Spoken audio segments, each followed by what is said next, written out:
qui constituent la matière et qui sont décrites par une très très belle, très jolie théorie qui s'appelle le modèle standard et qui a vu son couronnement en particulier par la découverte du boson de Higgs dont on ne parlera pas ici. Alors si maintenant on essaye de voir un peu si ça suffit à décrire le comportement de la matière dans l'infiniment petit, en fait pas vraiment. Ce qui se passe, c'est qu'en fait on doit, dans ces circonstances-là, lorsqu'on regarde l'infiniment petit, s'intéresser à des objets très petits qui vont à des vitesses très élevées, proches de la vitesse de la lumière. Et en fait, on commence à atteindre très rapidement les limites de la vision classique des choses. Et donc, on doit commencer à discuter avec deux théories relativement compliquées. La relativité d'un côté, donc avec Einstein, évidemment, dont j'ai mis le portrait au-dessus, et également la mécanique quantique, et c'est Niels Bohr qui se retrouve l'incarnation de l'autre côté. Et pour ceux qui ont suivi un petit peu l'histoire des sciences, ils savent qu'il y a eu beaucoup de discussions relativement houleuses entre ces deux personnages, en particulier sur le statut de la mécanique quantique.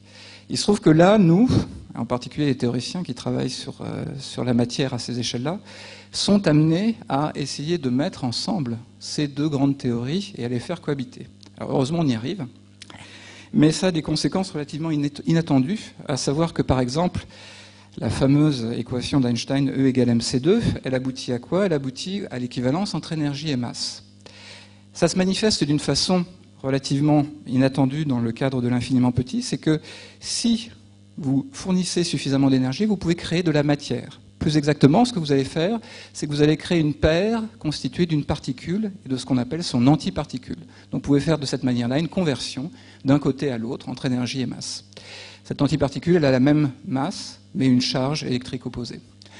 Et en fait, ça a permis un développement de la physique des particules de façon tout à fait notable, parce que à partir de ce moment-là, on ne se contentait plus de casser la matière quand on faisait des chocs de plus en plus énergétiques, de plus en plus élevés, mais on était aussi capable de créer de la matière. Et on s'est aperçu que cette matière-là, elle pouvait avoir des formes très différentes, c'est-à-dire qu'on n'avait pas simplement les particules de la première famille dont nous sommes tous constitués. Je vais essayer de trouver le... C'est lequel, c'est ça? Ah, laser, c'est marqué dessus, laser. Donc vous n'avez pas simplement la première famille, donc les constituants de la matière ordinaire, mais vous avez également deux autres familles de particules plus lourdes que vous pouvez également créer si vous faites des collisions très énergétiques. Et en fait, ces quarks-là, ils ont des propriétés similaires. Alors je parle des quarks là, vous avez différents types de quarks. Vous avez aussi des cousins plus lourds de l'électron et même chose pour le neutrino. Et ce qui se passe, c'est que ces quarks-là, pourquoi est-ce qu'on n'en a pas l'expérience habituelle dans la vie courante? Eh bien, c'est simplement ce sont des quarks qui sont lourds et qui vont se désintégrer très rapidement. Donc en fait, on ne les voit pas d'ordinaire.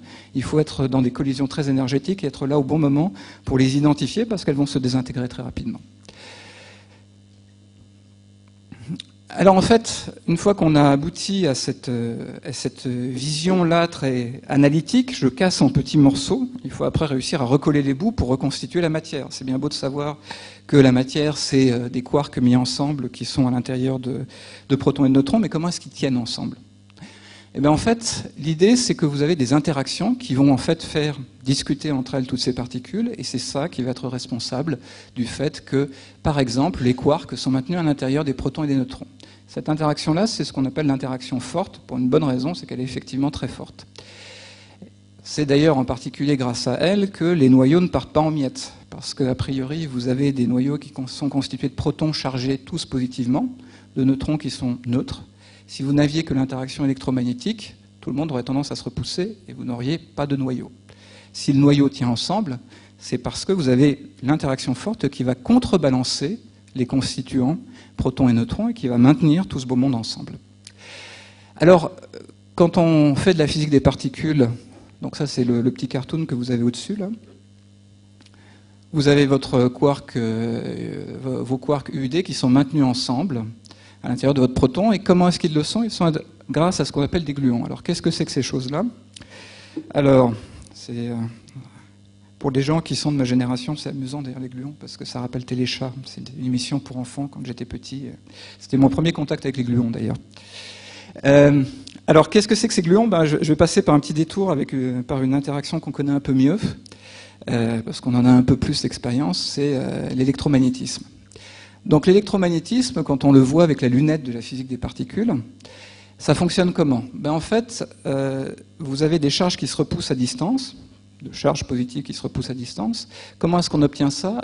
Eh bien, en fait, on décrit ça par l'échange d'une autre particule. Donc même les interactions, en fait, c'est quelque part vu comme un échange de particules. Alors l'image, ces particules-là, en l'occurrence pour l'électrodynamique quantique, qui est la théorie de l'électromagnétisme, c'est des photons qu'on va échanger, donc des grains de lumière qu'on va échanger. Et en fait, l'image qu'on peut donner de ça, c'est imaginez-vous que vous êtes, je ne sais pas, sur la Seine par exemple, enfin non, il y a un peu de courant sur la Seine, donc on va prendre le lac du Bois de Boulogne, dans une barque, que vous avez un ami qui est sur une autre barque, et puis à un moment donné, cet ami vous lance une balle que vous récupérez. Et à partir de ce moment-là, vous voyez que vous allez récupérer cette balle si elle est suffisamment lourde. Ça va vous amener à vous éloigner. Lui aura lancé la balle, il va s'éloigner, vous aurez obtenu une répulsion à distance par l'échange de cette balle. Dans le cas de l'électrodynamique quantique, l'idée c'est la même chose, sauf que là, la balle en question, c'est un photon, et donc c'est par l'échange de ces photons que vous allez obtenir, suivant les cas, répulsion ou attraction entre des particules chargées. Alors ça, c'est pour l'électromagnétisme. Je reviens sur l'interaction forte, maintenant, donc une autre interaction. Même idée sur le principe, elle se manifeste comment? Agit comment? Par l'échange de particules, qui ne sont pas des photons, mais bien les gluons dont je parlais tout à l'heure. Et cet échange de gluons, il a lieu entre particules qui vont posséder une charge différente de la charge électrique, mais une charge quand même. Et pour cette interaction forte, on parle de couleur. Alors, c'est le problème de la physique des particules, c'est que c'est un langage très poétique. On est en train de décrire des choses qui n'ont pas beaucoup de rapport avec la réalité, donc on a utilisé des termes du langage courant pour le rendre un petit peu plus sympathique. Mais malheureusement, c'est des termes qui n'ont rien à voir avec les termes de la réalité courante. Donc les quarks n'ont pas de couleur au sens, je les regarde et je vois qu'ils ont une couleur rouge, verte, bleue ou je ne sais trop quoi. Mais ils ont quelque chose qu'on appelle la couleur et qui est une charge qui leur permet de discuter entre eux. C'est pour ça qu'on appelle ça, cette théorie-là, la chromodynamique quantique. On parlait de l'électrodynamique quantique avant, QED, et maintenant on parle de la chromodynamique quantique, QCD, pour cette théorie de la couleur. Ce qui rend le truc encore plus rigolo, c'est qu'en fait, les gluons eux-mêmes vont avoir une charge, ils vont être colorés. Alors essayez d'imaginer, je ne suis pas sûr que ce soit très facile, même pour moi c'est difficile de se représenter, imaginez ce que ce serait si, pour l'interaction électromagnétique, vos photons commencez à avoir eux-mêmes une charge, positive ou négative. Vous commencez à voir que ça devient compliqué parce que les photons pourraient commencer à échanger et émettre eux-mêmes des photons. Donc là, les gluons, ils peuvent eux aussi émettre des gluons. Ça commence à être un peu le bazar. Et ça rend la théorie très difficile à décrire de manière simple pour ses conséquences. Alors en fait, ça a une conséquence tout de suite, immédiate. C'est que lorsque vous regardez la manière dont deux particules chargées discutent, donc ça, cette manière-là de le décrire, c'est par un potentiel. Vous allez voir que votre potentiel, quand vous regardez des photons, eh bien, c'est un potentiel qui décroît. C'est-à-dire que plus vos particules sont éloignées l'une de l'autre et moins elles sentent la charge de la particule de l'autre côté. Alors que, et ça c'est lié en particulier au fait que vos photons ils sont neutres, alors que vos gluons qui sont colorés, c'est le contraire. C'est-à-dire que plus vous éloignez deux charges colorées, de quarks, plus vous allez avoir un potentiel important. Donc plus il va y avoir une résistance importante à cet éloignement. Et ça a une conséquence directe si vous essayez de séparer les constituants d'un proton. Par exemple, vous avez votre proton ici, avec vos quarks à l'intérieur, et imaginez que vous essayez de tirer sur l'un de vos quarks. Alors vous pouvez faire ça simplement, par exemple, en utilisant un électron. Vous allez essayer de le perturber, l'un de vos quarks, et de l'emmener avec vous. Vous tirez, donc vous allez commencer à tirer, et puis il vous faut mettre de plus en plus d'énergie dans le bidule, parce qu'au fur et à mesure que vous tirez, le potentiel y croît. Et à un moment donné, vous allez mettre tellement d'énergie que vous allez vous casser le nez sur E égale MC2, c'est-à-dire que vous allez mettre tellement d'énergie que vous allez pouvoir créer de la matière à partir de l'énergie que vous avez mis dans le système. Et vous allez produire comme ça un quark et un anti-quark. Et donc ce que vous allez avoir à la fin, et mon pauvre laser est déjà... Là, voilà, il revient. Donc, vous avez tiré, vous avez créé à un moment donné une paire quark-antiquark, et ce qui va se passer, c'est que donc après, L'antiquark va se mettre avec le quark que vous avez essayé de tirer, et puis vous avez un quark qui va rester, lui, et qui va se remettre avec les deux autres quarks qui n'ont rien vu venir. Donc en fait, ce qui va se passer, c'est que alors que vous aviez essayé de séparer les constituants de votre proton, à la fin de la journée, vous avez toujours un proton, plus autre chose. Vous avez mis beaucoup d'énergie dans le système, il s'est créé quelque chose, mais ce sont toujours des états qui sont des ensembles de plusieurs quarks. Ça peut être 3 quarks, par exemple le neutron et le proton, c'est des baryons, 3 quarks. Ou alors des mésons, un quark et un antiquark qui se sont mis ensemble. Donc là, par exemple, vous avez un baryon d'un côté et un méson de l'autre, mais vous n'avez pas de quark libre. Alors ça peut se continuer après, hein, l'histoire peut se continuer, c'est-à-dire que si vous mettez beaucoup d'énergie, donc une collision à très haute énergie, ce qui va se produire, c'est que vous n'allez pas produire simplement une paire quark-antiquark, mais des tas de paires quark-antiquark.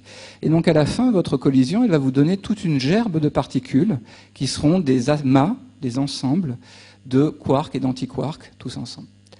Ça donne lieu en fait essentiellement à ce qu'on observe sous forme de jets, c'est-à-dire des grands ensembles de hadrons, c'est-à-dire des baryons ou des mésons, qui en fait vont dans une direction tous ensemble, parce que la collision a été très très énergétique.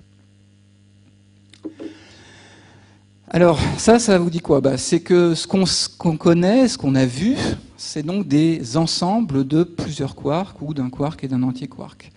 Alors ça fait beaucoup de possibilités, en fait il y en a un nombre infini a priori, mais on ne les a pas toutes observées. Et en fait, si vous allez voir, par exemple, la Bible de la physique des particules, c'est plutôt un annuaire, en fait.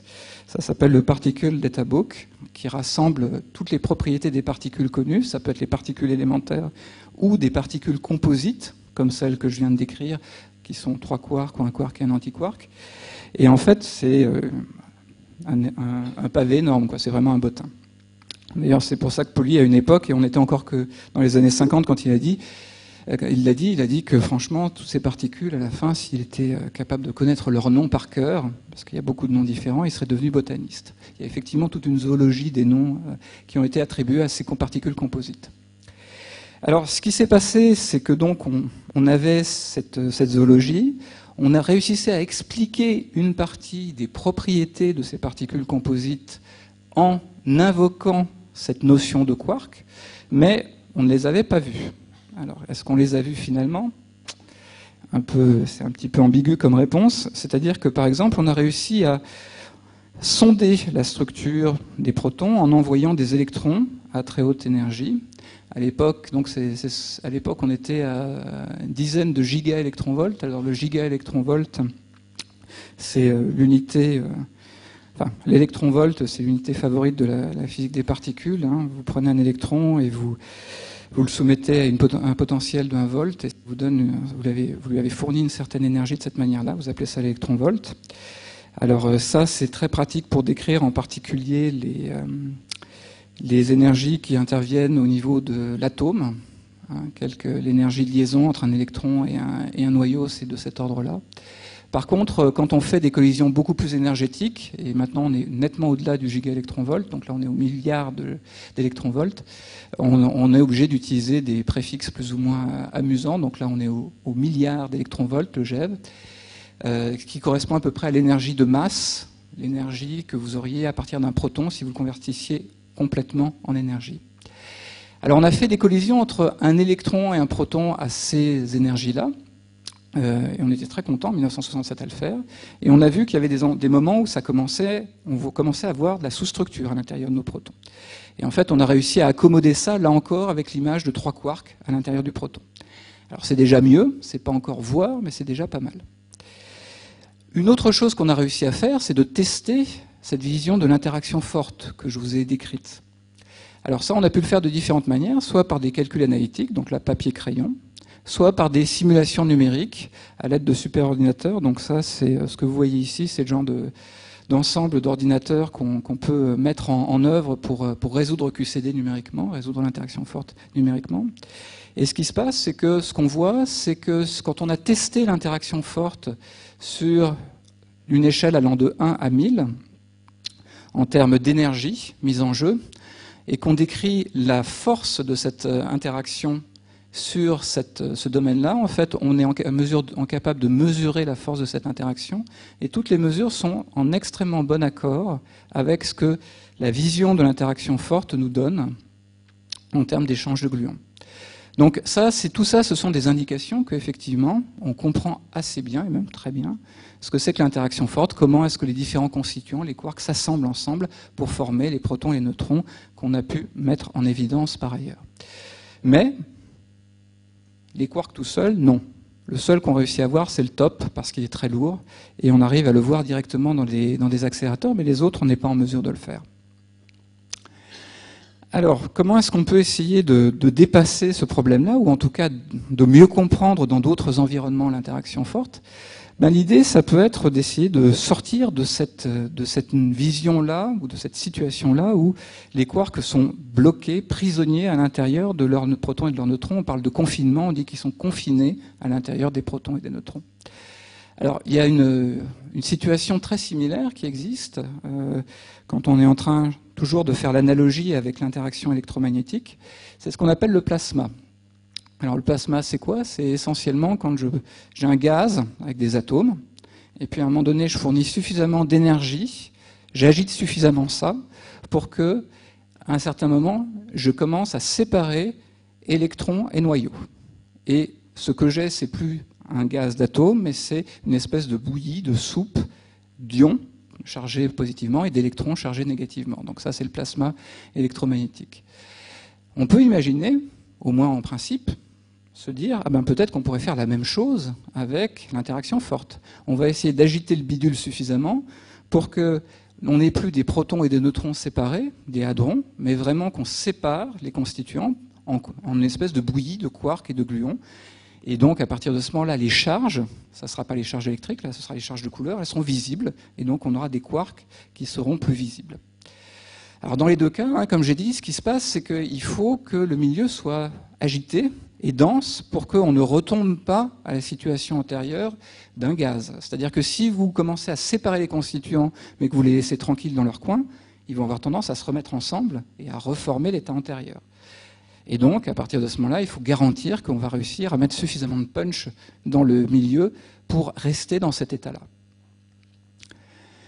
Alors, ce QGP, ce plasma de quarks et de gluons, on utilise sans arrêt des acronymes anglais, même si on utilise des termes français.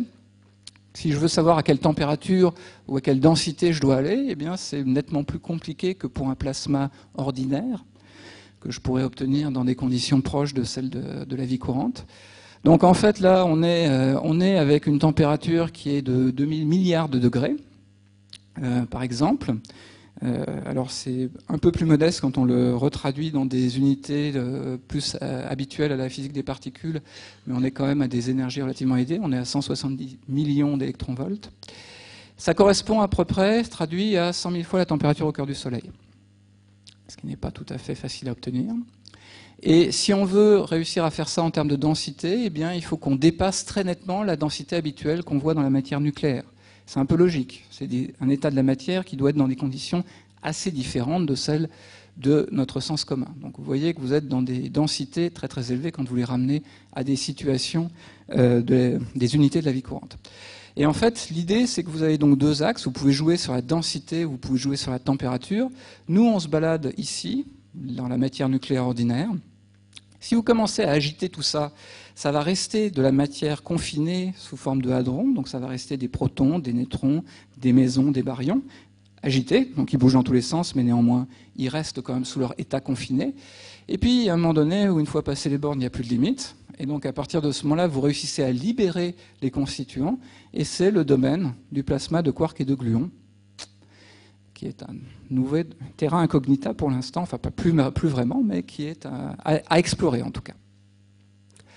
Alors où est-ce que je veux le voir? Donc, clairement pas dans des circonstances ordinaires, c'est pas sur la table ici que je vais le trouver. Alors un endroit où c'est très certainement présent, bien c'est lorsque je suis aux premiers instants de l'univers. Vous étiez dans une situation extrêmement dense, extrêmement chaude, expansion, donc là, juste après le Big Bang. La question de savoir ce que c'est ce Big Bang, ça c'est autre chose. Mais au moins, vous savez que juste après, vous étiez dans une situation d'un milieu extrêmement chaud et extrêmement dense. Et puis ensuite, vous avez une dilution simplement à cause de l'expansion de l'univers. Et donc, après une phase où vous aviez beaucoup de particules très énergétiques, vous avez eu ensuite la combinaison de ces particules, désintégration des particules les plus hautes, recombinaison, pour former d'abord des protons, des neutrons, puis ensuite des ions, puis ensuite des atomes, pour finalement former du gaz, et ensuite les grandes structures de l'univers par effet gravitationnel. Et donc, dans ce cadre-là, il y a eu un moment, jusqu'à à peu près 10 microsecondes après le Big Bang, où les constituants quarks gluons n'avaient simplement pas le temps de former des hadrons ou sous une forme ou sous une autre. Et donc, en fait, dès qu'ils essayaient de se mettre ensemble, il y avait un choc supplémentaire qui les faisait repartir et qui garantissait qu'on était encore dans une situation de plasma de quarks gluons. Le problème, c'est qu'on n'a pas de signaux observables à l'heure actuelle de cette époque-là. Ce qu'on connaît, c'est des signaux beaucoup plus tardifs. Par exemple, vous avez quelque chose qui a été étudié par le satellite Planck, entre autres, qui s'appelle le fond diffus cosmologique. C'est à quelque chose de quelques 100 000 ans après le Big Bang. Donc vous voyez que vous êtes beaucoup plus tardif pour ce qui est des observations actuelles. Vous pouvez penser à des endroits très denses au cœur des étoiles. Je vous ai parlé du cœur du Soleil tout à l'heure. Il y a des étoiles qui sont beaucoup plus compactes, beaucoup plus denses, comme des étoiles à neutrons. Peut-être qu'on peut le trouver à cet endroit-là. Le problème, c'est qu'on a des signaux seulement très indirects concernant ces étoiles. On a peu d'informations qui nous viennent d'elles. Personne n'a la possibilité d'aller sur place, ni à l'intérieur. Donc, on n'a pas de preuves concluantes à l'heure actuelle. La dernière possibilité qui est envisageable, c'est de créer soi-même les conditions, et donc de ramasser de la matière soi-même dans un petit coin de jardin, et de tasser sous une forme ou une autre par une collision d'objets très massifs, comme des ions lourds. Donc ça pourrait être une idée intéressante de voir si on peut le faire, peut-être. Alors je ne sais pas, peut-être qu'il y a un expérimentateur dans la salle qui pourrait m'aider à voir où je peux en trouver un. Merci Sébastien. Oui, donc mon combat à moi, c'est un peu celui que tu as introduit et qui est essentiellement de faire se rentrer en collision des ions lourds. Et pour mon combat, c'est un peu de lutter, enfin de militer pour la liberté des quarks. Donc l'idée, c'est de faire ces collisions d'ions lourds le plus fort possible jusqu'au moment où on sera persuadé qu'on a effectivement libéré les quarks et les gluons qui se trouvent dans les noyaux. Et donc ce programme de recherche, il a commencé en fait avant que je le rejoigne, dans la fin des années 80, d'abord aux États-Unis, mais il n'y a pas eu de résultats concluants. Il y a plusieurs machines sur la côte ouest et sur la côte est qui ont commencé à faire des collisions d'ions lourds. Le premier endroit où le plasma de quark et de gluons a été annoncé, c'est à la fin du siècle dernier, c'est en 1995. En fait, le communiqué de presse date même de 2000.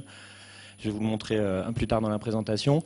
C'est au CERN, à Genève, au même endroit où il y a le LHC, donc l'exposition qui est à côté de nous là, mais il y a quelques années. Il y avait plusieurs types de collisions, mais il y avait en particulier des collisions sur cible fixe d'ions lourds. Donc cette fois-ci, vous envoyez un faisceau, donc des particules, des ions, sur une cible fixe. C'est ça mon jardin dont tu parlais tout à l'heure, donc c'est là qu'on essaye de faire le plasma de quark et de gluons. Donc à cette époque-là, donc fin des années 90, l'énergie d'interaction, pour vous donner une échelle qui vous allez voir, elle augmente crucialement dans les années qui suivent, c'est 20 gigaélectronvolts, donc on va le multiplier par 10 et encore par 10 dans la suite de l'exposé. Et il y a eu à cette époque-là un premier indice du plasma. Je vais vous le montrer tout à l'heure, mais avant ça, je vais vous faire un petit résumé de l'ensemble de l'histoire de cette recherche. En 2000 a commencé une autre machine qui, elle, était extrêmement dédiée à l'étude du plasma de quark et de gluons, qui était à New York, enfin dans l'État de New York. Vous voyez la petite carte en bas à gauche. New York est là où il y a marqué New York, et RHIC, donc le Relativistic Heavy Ion Collider, qui veut dire collisionneur d'ions lourds relativistes, est à 1h30 de route de New York sur Long Island. Donc c'est là qu'ont été pendant des années, et il tourne encore aujourd'hui. Le programme de recherche continue encore aujourd'hui. C'est un collisionneur qui est donc essentiellement dédié aux collisions d'ions lourds. Il y a plusieurs types d'ions lourds qui ont été collisionnés, beaucoup de recherches qui ont été faites là, et l'énergie était 10 fois supérieure à celle du SPS, donc du super synchrotron à protons du CERN. Et cette fois-ci, c'est plus des collisions sur cible fixe, c'est des collisions de faisceaux. Donc vous avez les deux faisceaux qui se rentrent dedans à pleine vitesse, et ça donne une augmentation cruciale de l'énergie. Pour augmenter l'énergie, on est obligé à un moment d'avoir recours à non plus à des cibles fixes, mais à des collisions frontales. Le gain en énergie, grâce à la relativité restreinte, est bien supérieur à un facteur 2 en fait. Et là, donc auprès de cette machine, il y a eu beaucoup plus d'études. Donc comme je l'ai indiqué là, on peut dire qu'il y a un premier indice au SPS, et à RHIC, il y a beaucoup plus de preuves de l'existence du QGP, l'étude de plusieurs de ses propriétés.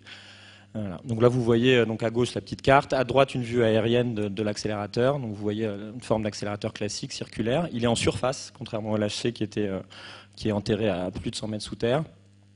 Celui-là, il est en surface, juste recouvert d'une espèce de digue de terre pour écranter les quelques radiations qui sont émises. Et il y avait 4 expériences, on ne les voit pas très bien sur le transparent, STAR, Phoenix, Brahms et Phobos, qui étudiaient différents aspects de la matière. Moi, je travaillais sur l'expérience Phoenix. On va aller maintenant au LHC. Donc depuis 2010, il y a des collisions d'ions lourds également au LHC. Donc si vous avez vu l'exposition, vous connaissez bien cette machine.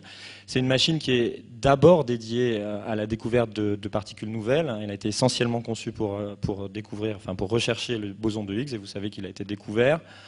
Elle a été également conçue pour explorer tout type de nouvelles physiques, donc on s'attendait à ce qu'il y ait éventuellement d'autres particules nouvelles, inattendues, la supersymétrie et d'autres aspects. Ça n'a pas encore été découvert.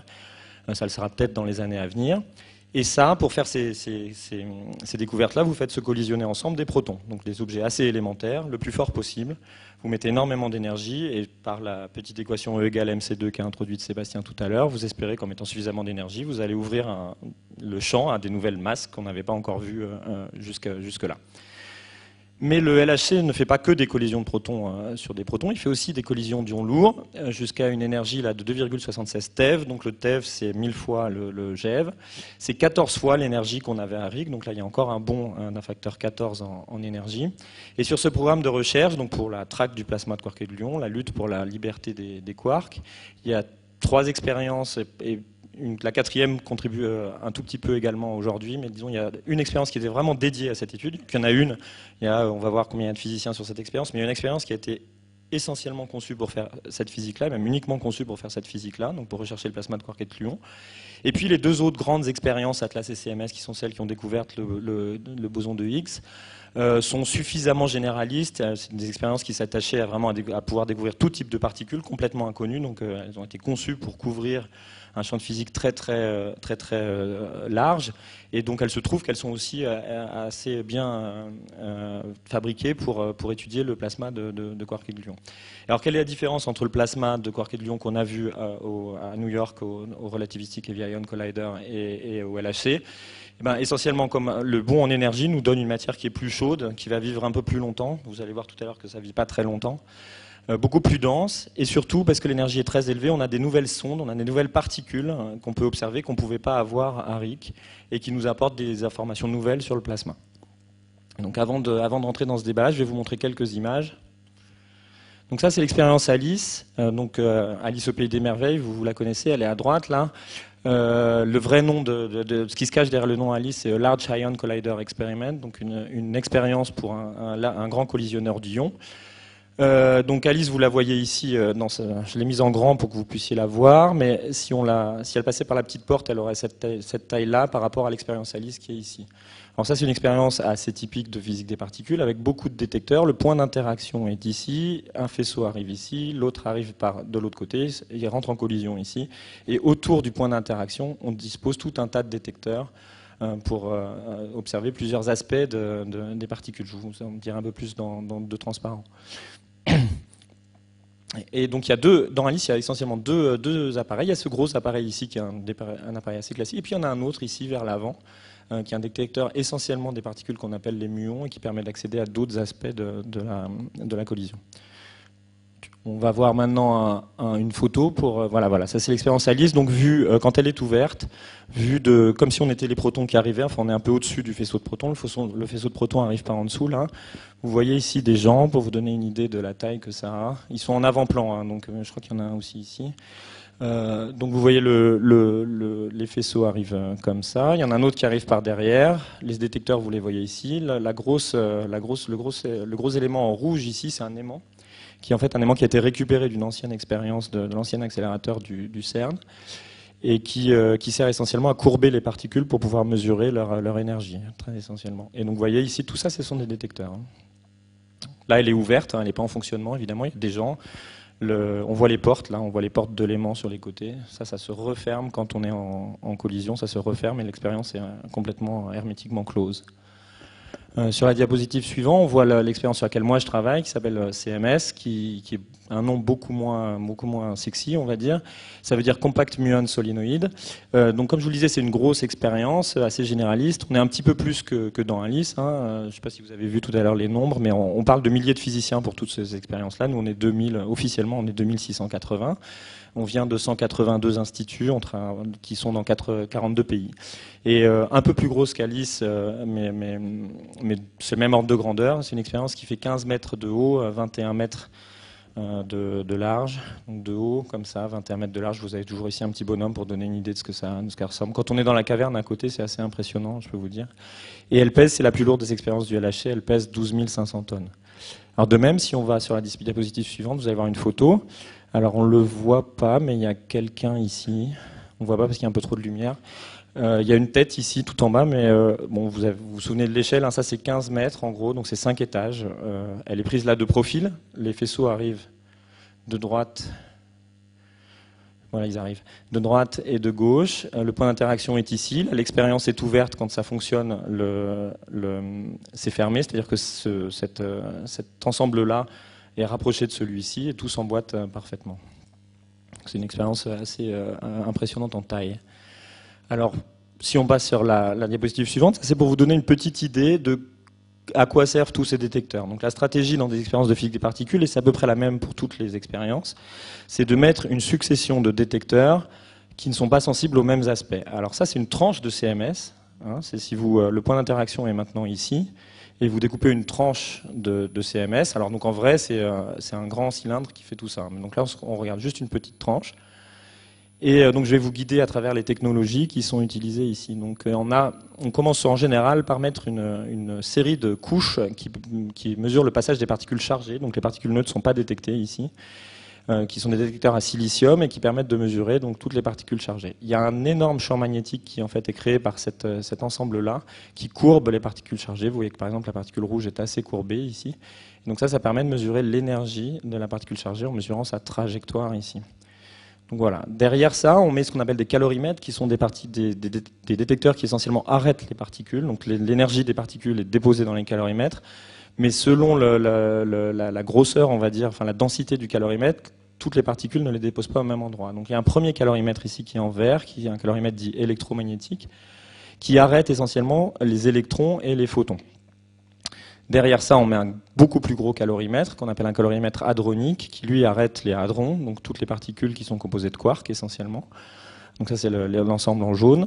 Le champ magnétique ici. Et puis, il y a une particule très intéressante pour ce qu'on fait qui s'appelle le muon, qui est très pénétrante et qui, elle, traverse tout ça sans être trop perturbée et donc qui aboutit, qui est la seule essentiellement, à arriver jusqu'aux détecteurs les plus extérieurs, qui sont cette grosse roue rouge qu'on a aperçue sur la photo précédente, et qui sont ce qu'on appelle les détecteurs à muons.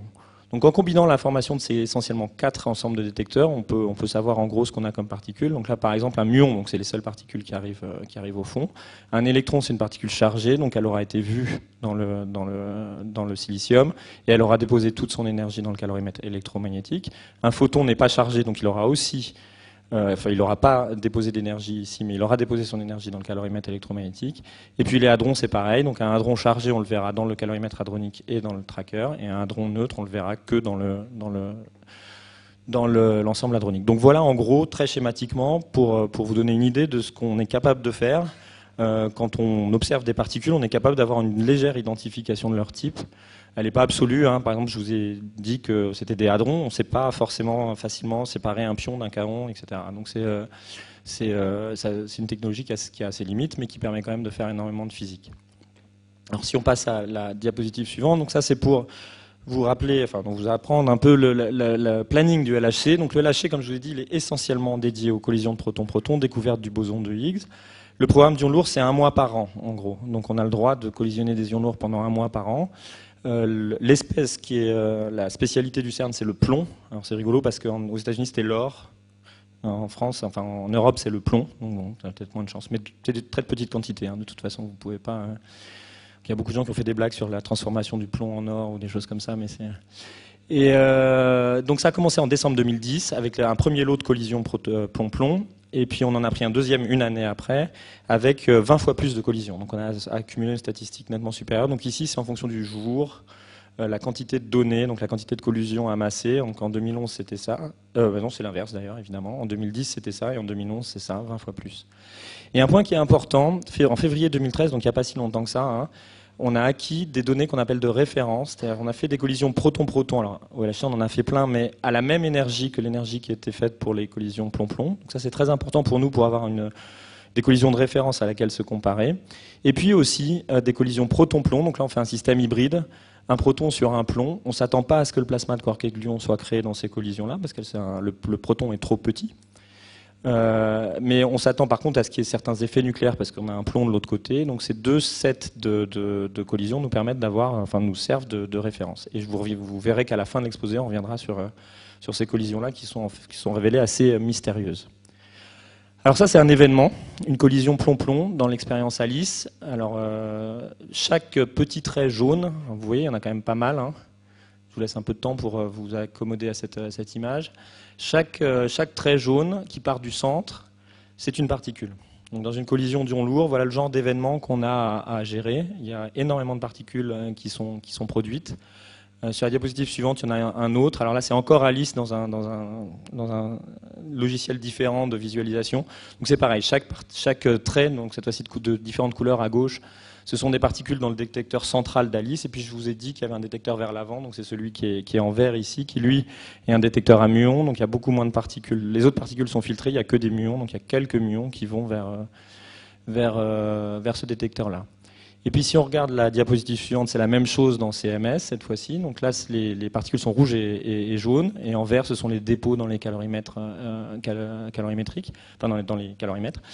Et donc on a découpé juste une tranche comme ça pour que vous puissiez voir vers le cœur de la collision qui a lieu au milieu. Là, on conçoit bien où a lieu la collision parce qu'on voit bien toutes les particules qui viennent du même endroit. Et donc voilà. Donc pour vous donner une idée, enfin un chiffre, dans une expérience comme CMS, donc vous voyez un peu la taille qu'elle a, dans une collision d'ion lourd très centrale, donc les plus violentes qu'on a, on a 8000 particules chargées. Donc ça fait en tout 12 000 particules.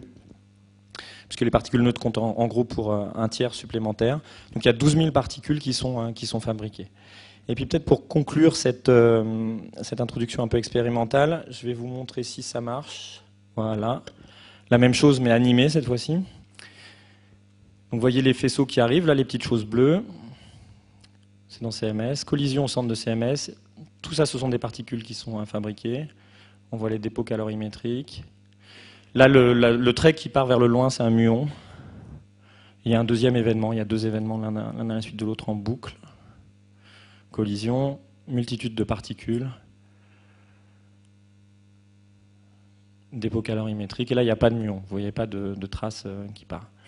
Alors ça, c'est des événements, j'ai choisi des événements qui ne sont pas les plus violents, parce que si les plus violents, on verrait quasiment rien. Et 8000 particules dans l'acceptance, dans la géométrie de CMS, ça ferait quelque chose d'essentiellement tout jaune, là, au milieu.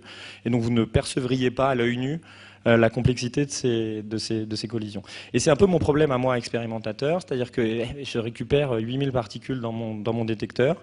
Donc tout ça, c'est enregistré, c'est traité de façon informatique. Et voilà, et donc j'ai 8000 particules qui sont là, et mon boulot, c'est d'essayer de savoir si pendant un infime moment, le plasma de quark et de gluon a été créé à partir de ces 8000 particules. Et pour faire ça, j'ai absolument besoin de Sébastien, j'ai absolument besoin d'un théoricien qui, a priori, me dit « Ah tiens, regarde si dans tes 8000 particules, il n'y aurait pas ça signerait le fait que le plasma a été pendant un moment infiniment bref produit. » Donc Sébastien, s'il te plaît, est-ce que tu peux me donner quelques éléments à regarder dans mes collisions? Ça me faciliterait la vie. Bon, merci. On va essayer. Je ne garantis pas qu'on va réussir, mais on peut toujours essayer d'aller à la pêche aux idées.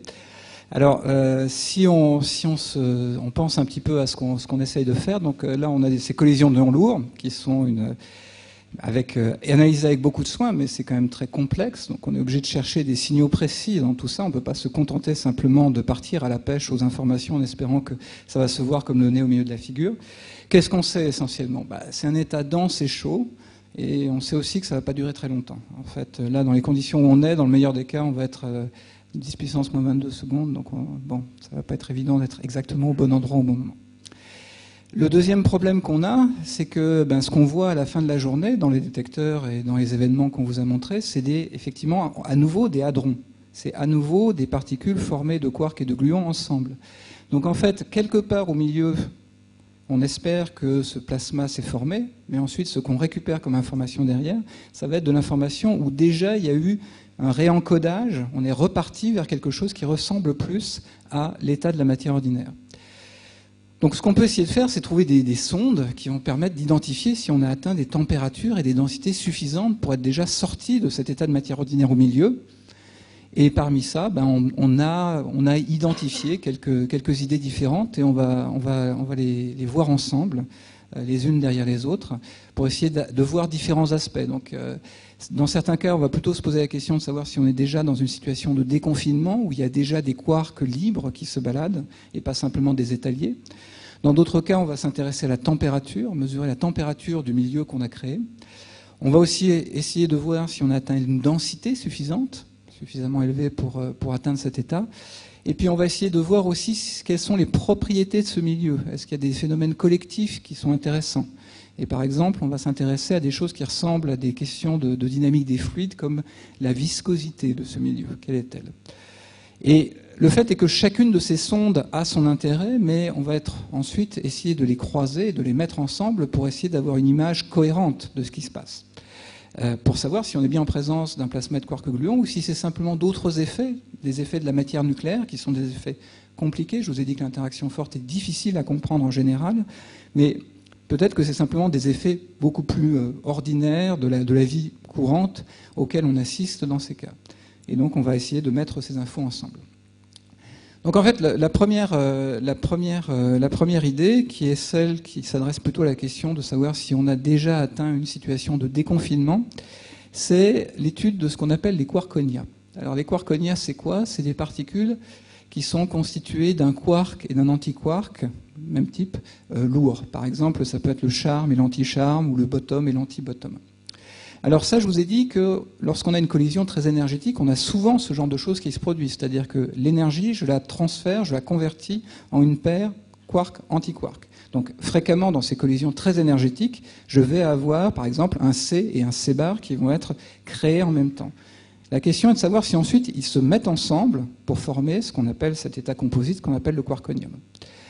Et ce qui va se passer, c'est que suivant le milieu dans lequel cette paire se balade, eh bien, cette formation d'un étalier peut être plus ou moins facile. Et en fait, ce à quoi on s'attend, c'est que lorsqu'on est en présence d'un plasma de quark gluon, eh bien, il y a beaucoup de bruit, d'activité, en fait, la présence de champs de l'interaction forte importante, qui vont en fait empêcher, gêner la mise ensemble de ce charme et de cet anticharme ensemble. Donc en fait, on s'attend à ce qu'on voit beaucoup moins, et même dans certains cas plus du tout, cet étalier charme-anticharme, parce qu'en fait, le milieu qu'est le plasma de quark gluon va avoir écranté, empêché la formation de ces états. C'est la même chose à laquelle on s'attend pour un quark beau et un anti-beau. C'est un quark plus lourd que le quark charmé. Mais là encore, on s'attend à ce qu'il soit des telles paires particules-antiparticules soient produites en quantité importante. La question, c'est de savoir si on a un plasma qui va empêcher ce quark et cet antiquark de se mettre ensemble pour former une particule composite. Alors là, c'est le début de la partie de ping-pong. Il vient de me proposer une chose à regarder pour le plasma de quark et de gluon. Donc je vais regarder dans mon expérience si je l'ai trouvé. Puis après, je lui renverrai la balle. Il me proposera autre chose et on va conclure l'exposé sur un petit aller-retour comme ceci. Alors oui, la disparition des quarkonia, c'est le premier signal qui a été vu. C'est celui dont je vous parlais tout à l'heure. C'est le premier indice qui a été vu à la fin des années 90 au SPS, au CERN. Et sur cette figure-là, vous avez essentiellement le taux de cette particule qui s'appelle le gypsy. C'est un nom assez rigolo. Elle s'appelle le gypsy parce qu'elle a été découverte en gros le même jour par deux groupes différents. Il y en a un qui voulait l'appeler le J, l'autre le psy. Alors il se trouvait qu'en plus gypsy ça faisait quelque chose d'assez rigolo, donc le nom est resté. Donc ici, c'est le taux de cette particule-là. C'est ce que vous voyez par rapport à ce que vous attendez. Donc si vous êtes à 1, ça veut dire qu'il ne se passe rien de spécial, vous produisez le taux normal de gypsy, il ne s'est rien passé. Et donc au SPS ont été fait pas mal de collisions, des collisions proton-proton, des collisions proton-noyau, A c'est pour noyau, et il y a plusieurs noyaux qui ont été faites, donc en jaune ici, des collisions sulfure-uranium, SU, où là encore on voyait essentiellement le taux normal, et puis des collisions plomb-plomb, donc un ion de plomb sur un ion de plomb. Dans un ion de plomb il y a 208 nucléons, c'est un gros ion. Et donc pour les collisions plomb-plomb les moins violentes, ici on trouvait le bon taux, et puis pour les collisions les plus violentes, on voyait une très forte suppression du gypsy. Ici, ce qui augmente en fait quand vous changez ces collisions-là, c'est la densité d'énergie essentiellement, donc c'est l'axe qu'on avait tout à l'heure sur une des figures de Sébastien. Plus on va par ici, plus la densité d'énergie est forte. Et l'apparition du plasma de quark et gluon était prédite à peu près par là, donc elle a été vue un peu plus haut, mais bon, il y a des incertitudes sur ces choses-là qui sont assez claires. Mais en tout cas, il se passe quelque chose de très, très spectaculaire ici, les gypsies fondent. Et donc ça a conduit le CERN à faire un communiqué de presse, juste avant le démarrage de RHIC, c'est peut-être pas complètement innocent d'ailleurs, le 10 février 2000, en annonçant que ce nouvel état de la matière, donc le plasma de quark et gluon, avait été découvert par le CERN. Alors comme ici on est plutôt là pour parler du LHC, grâce à l'exposition qui est à côté de nous, je saute RHIC et je vais directement à LHC. À RHIC on a vu aussi la disparition du gypsy dans la même veine que celle-ci.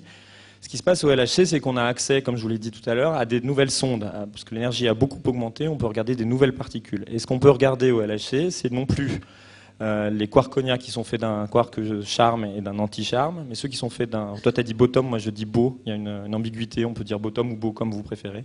Donc d'un quark beau et d'un quark anti-beau, enfin d'un quark B, disons. Et c'est ça qui a été assez spectaculaire au LHC. On a vu comme ça la disparition de 3 de ces types-là. Donc ce sont des particules qui sont fabriquées à partir d'un B et d'un anti-B. Là, je devrais mettre une petite barre par-dessus pour être plus rigoureux. Donc c'est B anti-B. Et ils ont, ces particules, elles ont la bonne idée d'être produites dans 3 états différents, assez proches les uns des autres dans leur masse. Ça, c'est la masse de la particule en elle-même. Et donc vous pouvez les voir comme ça, un peu comme des résonances, on va dire, sur une figure comme ça.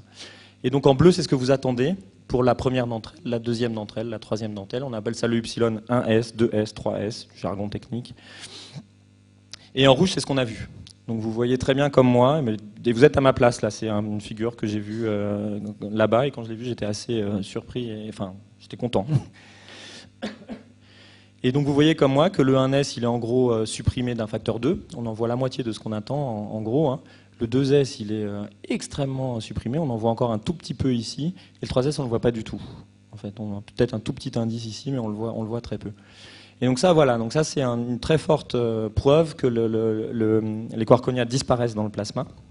Ici, les quarkonia qui sont faits à partir de quark B, et en plus en trois saveurs différentes. Alors ça, c'est intéressant, parce que comme nous l'a dit Sébastien, les quarkonia fondent à des températures différentes, en fait. Donc on s'attendait effectivement à ce que les plus solides d'entre eux résistent. Le 1S, il ne disparaît qu'à moitié, et que les autres résistent moins. Et donc on peut peut-être imaginer qu'en mesurant pas mal, et en fait au LHC on en a mesuré 5 essentiellement, il y a le gypsy, c'est lui là. Il y a l'état excité du psy aussi, dont j'ai pas parlé, qui est le psy 2S, et les 3 dont je vous ai parlé, donc le 3S on le voit pas, on sait juste que c'est moins, on en voit moins que 10%, on est sûr qu'il y en a au moins 90% qui disparaissent. Le 2S, on le voit à hauteur de 10%, le 1S à hauteur d'en gros 50%. Et donc on voit ces différents états disparaître dans des proportions différentes. Et donc, comme leur température de fonte n'est pas la même, est-ce qu'on ne peut pas proposer que cette disparition forme un espèce de thermomètre avec un certain nombre de graduations qui est lié au nombre de particules qu'on a. Donc peut-être on a une première graduation ici en gros avec ces deux-là. Le psi, alors psi prime c'est le psi 2S et le epsilon 3S. Donc ça ferait une première graduation ici, une deuxième graduation par là, et puis une troisième graduation par là. Et donc ça nous fera une espèce de thermomètre de la matière. Ce serait intéressant ça. Qu'est-ce que tu en penses Sébastien, pour mesurer la température du plasma? Oui, c'est une manière, mais enfin bon, il y a des manières peut-être plus simples de regarder la température d'un milieu. Il suffirait simplement de regarder les photons par exemple, puisque ça c'est la manière la plus simple de voir si quelque chose est chaud ou froid. Il suffit de regarder la couleur, si on est en train de regarder la lumière visible.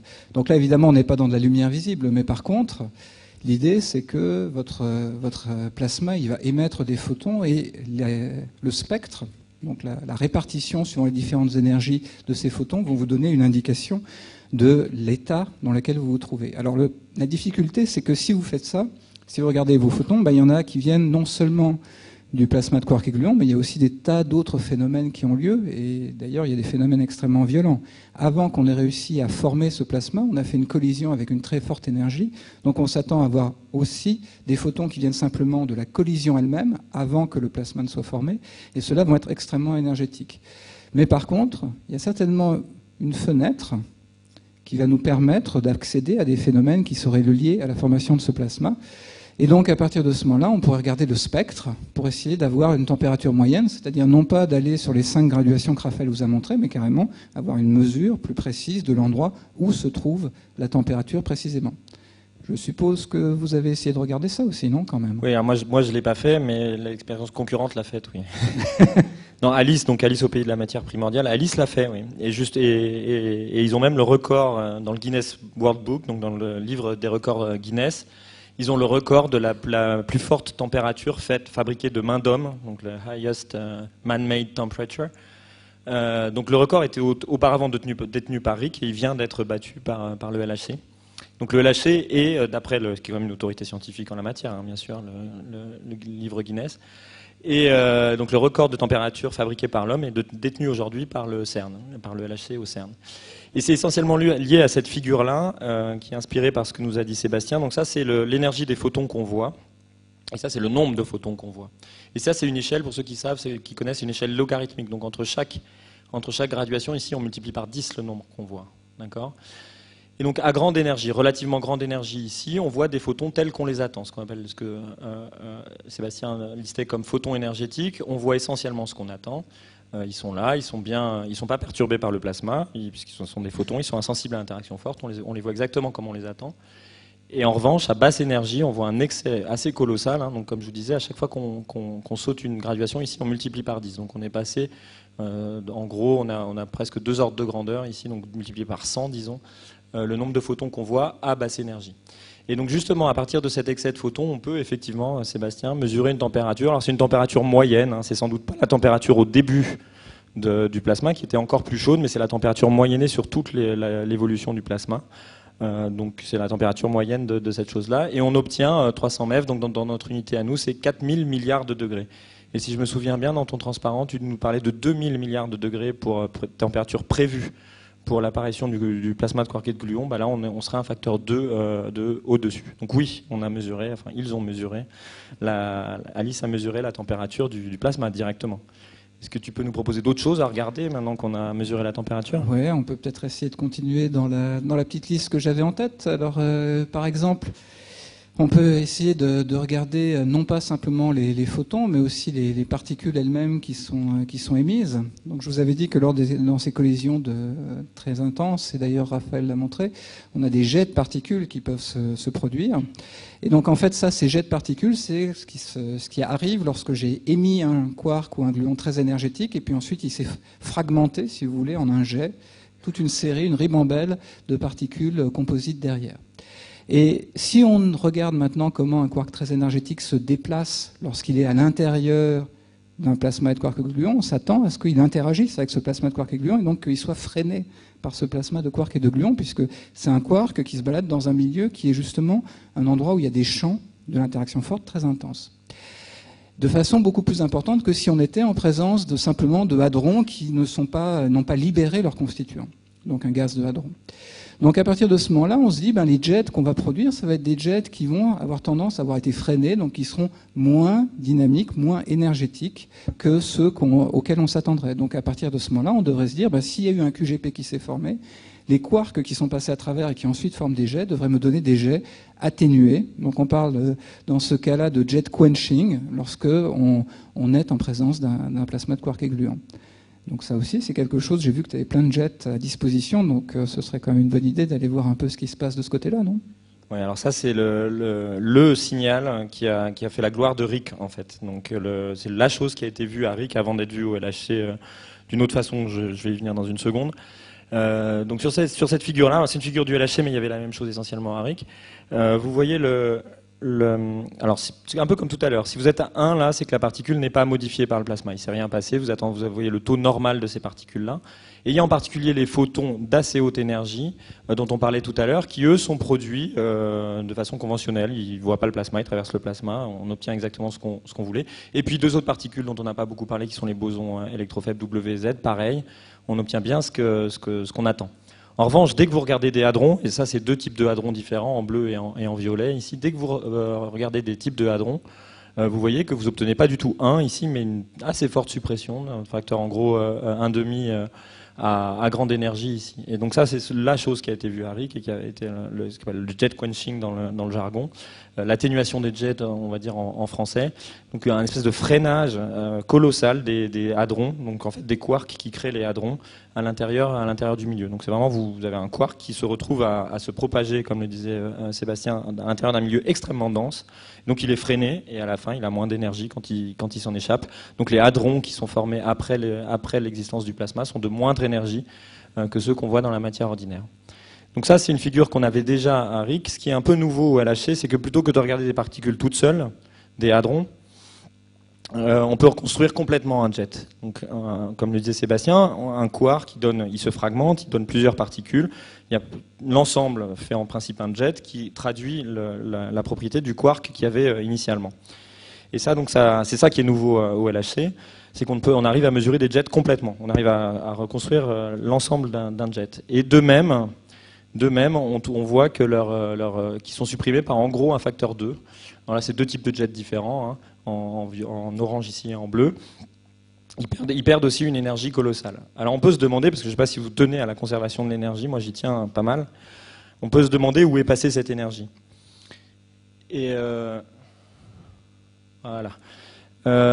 Donc ce qu'il faut avoir en tête, c'est qu'un jet, c'est forcément défini dans un endroit de l'espace donné. Vous pouvez pas, quand vous parlez d'un jet, il faut bien regarder dans une portion de l'espace donné, donc typiquement dans un cône. Vous voyez qu'il y a un dépôt énergétique très fort dans cette direction-là. Vous regardez en gros autour, vous donnez un angle comme ça pour intégrer, et vous sommez tout ce que vous voyez dans cette zone-là. Donc c'est ça qu'on appelle un jet. Donc en fait, vous comptez pas toute l'énergie. Et la nouveauté au LHC, c'est qu'on a réussi finalement à retrouver toute l'énergie qui avait été perdue, en sommant cette fois-ci non plus dans un petit cône, mais statistiquement sur l'ensemble, y compris derrière, partout, dans tout l'événement, on somme l'ensemble et on retrouve l'énergie perdue. Et cette énergie, on la retrouve sous la forme de particules qui sont émises à très grand angle, mais vraiment très grand angle. Donc le quark qui part comme ça, mais une partie de son énergie peut se retrouver par là-bas, donc vraiment à très grand angle. Et sous une forme dégradée, c'est-à-dire que l'énergie est beaucoup plus faible. Il y a beaucoup de particules, beaucoup plus de particules, d'énergie beaucoup plus faible que dans la matière normale. Donc cette image-là que Sébastien nous a montrée tout à l'heure est assez juste en fait, par rapport à l'image qu'on avait au-dessus où le jet était assez collimé. Ici, on a vraiment une dispersion de l'énergie sur un assez grand angle. Donc ça nous dit quoi? Alors, en premier chef, mais déjà à RHIC aux États-Unis, ça nous informait sur la densité du milieu. On a affaire à un milieu extrêmement dense. Donc je ne sais plus combien tu nous disais dans ton transparent tout à l'heure, mais c'est ça. C'est la densité qui était attendue. Enfin, c'est même bien au-delà de la densité qui était attendue pour le plasma de quark et de gluon. Et après, pour les théoriciens, c'est assez intéressant d'avoir le détail de où passe l'énergie parce que ça les informe sur les mécanismes de perte d'énergie. Donc c'est les mécanismes de l'interaction forte, de ce qui se passe exactement dans ce plasma. Donc ça, on rentre dans un champ de recherche qui est assez complexe et qu'on ne va pas détailler ici, mais c'est savoir exactement où va l'énergie d'un quark dans le milieu, c'est assez intéressant pour vous. Et on va finir sur une dernière manifestation du plasma.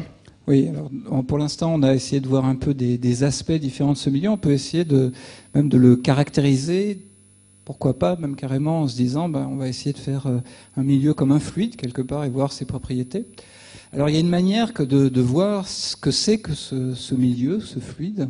C'est en faisant, parce qu'évidemment, des tas de façons différentes de faire se rencontrer vos ions. Il y en a des cas où c'est vraiment face à face en plein, et puis il y a des situations où ils sont en train de se passer à proximité et de se toucher, mais de ne pas se rater un peu, légèrement. Alors on pourrait se dire que c'est dommage parce qu'on ne va pas avoir toute l'énergie disponible pour atteindre justement l'énergie du QGP, mais il y a aussi des intérêts à ces configurations-là un peu différentes. Donc là, si vous avez vos deux noyaux qui se sont touchés, mais pas complètement pris l'un sur l'autre, la collision, vous allez avoir derrière une région de réaction, mais qui aura été déformée. Vous êtes parti de choses rondes, et vous allez simplement prendre une portion, donc finalement, vous allez avoir une zone de réaction en forme de ballon de rugby ou d'amande. Et donc ça vous dit que vous êtes dans une situation où la région de réaction, elle n'est pas isotrope. Elle a deux axes différents, préférentiels. Et donc ça, c'est intéressant parce que les particules qui vont être émises suivant les différents axes, ils vont avoir à traverser une quantité plus ou moins importante du milieu qui aura été créé. Donc vous pouvez commencer à comparer les particules qui ont été émises dans une direction et dans une autre et de voir si, étant donné qu'elles ont traversé une quantité plus ou moins importante de ce milieu, elles ont des comportements différents. Et donc en fait, en particulier, une chose qu'on peut mesurer, c'est la viscosité de ce milieu. C'est-à-dire, est-ce que le milieu va partir facilement ou au contraire, est-ce qu'il va exercer une résistance lorsqu'on va commencer à vouloir le faire se mouvoir? Et donc ça, une fois qu'on a mesuré un petit peu les particules qui ont traversé ce milieu, on peut essayer de comparer ce qui se passe avec des modèles hérités de la dynamique des fluides. Et donc, on peut peut-être faire l'étude.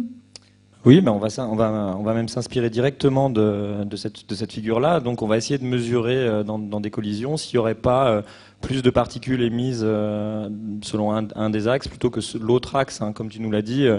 Ici, on a une densité extrême. À la périphérie de la collision, on a une densité qui est faible. Donc elle est la même dans toute la périphérie. Donc il doit se passer beaucoup de choses quand on franchit cette distance-là, beaucoup plus que quand on franchit la grande distance ici. Donc regardons s'il n'y a pas plus de particules dans cette direction-là par rapport à cette direction-là. C'est ce qu'on fait. Exactement. Donc ça c'est une autre figure qui est essentiellement la même que celle que vous aviez tout à l'heure. C'est elle juste retournée de 45 degrés. 90 degrés. On a une quantité qui s'appelle V2, c'est complètement du jargon, mais ça s'appelle le flot elliptique. Alors pourquoi elliptique? Parce que la zone, elle a une forme d'ellipse en gros, elle a un grand axe et un petit axe.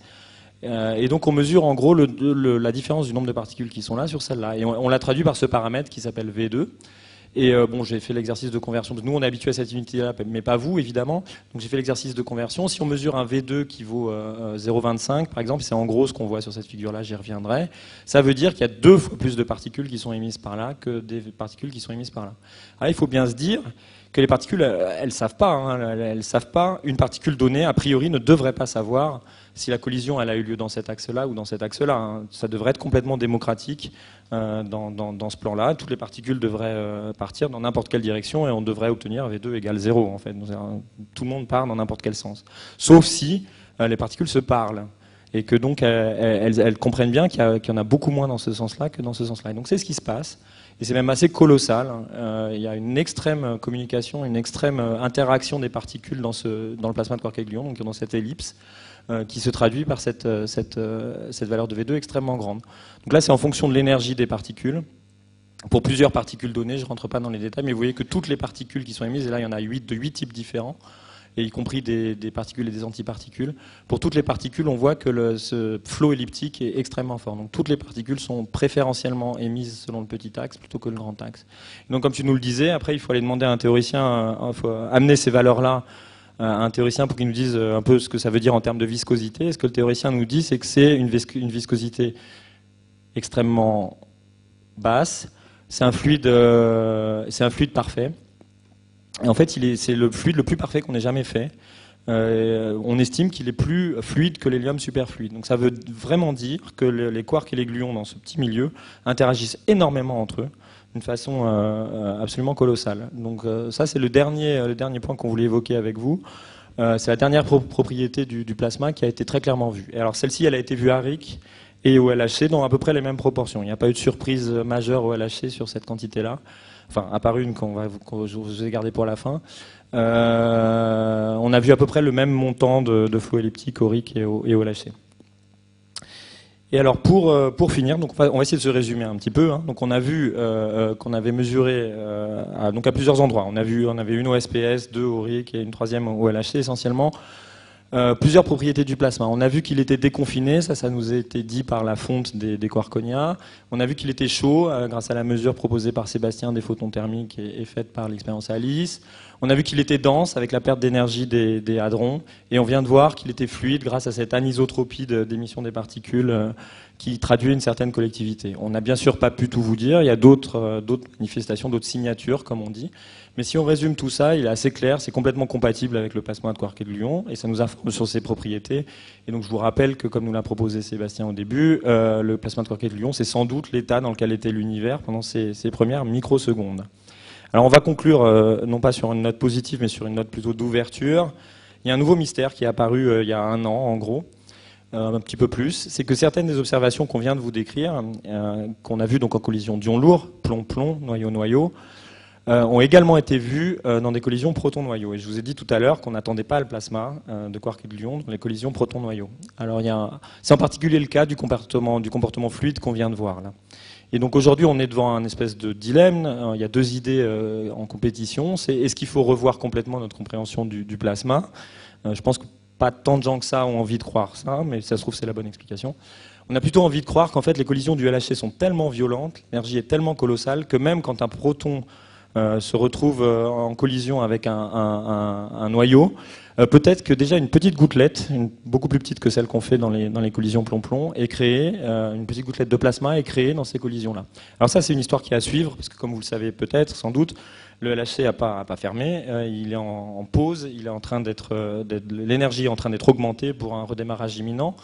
Et donc, pour ce qui concerne les ions lourds, en principe, il y aura des nouvelles collisions à la fin de l'année 2015 qui devront, on l'espère, commencer à répandre un peu de lumière sur ce nouveau dilemme qui est là pour nous, et puis à continuer à mesurer des nouvelles propriétés du plasma de quark et de Lyon. Voilà, je crois qu'on a terminé. Sébastien, on vous remercie de votre attention. On espère qu'on n'a pas été trop long. Et on attend vos questions avec impatience. Merci.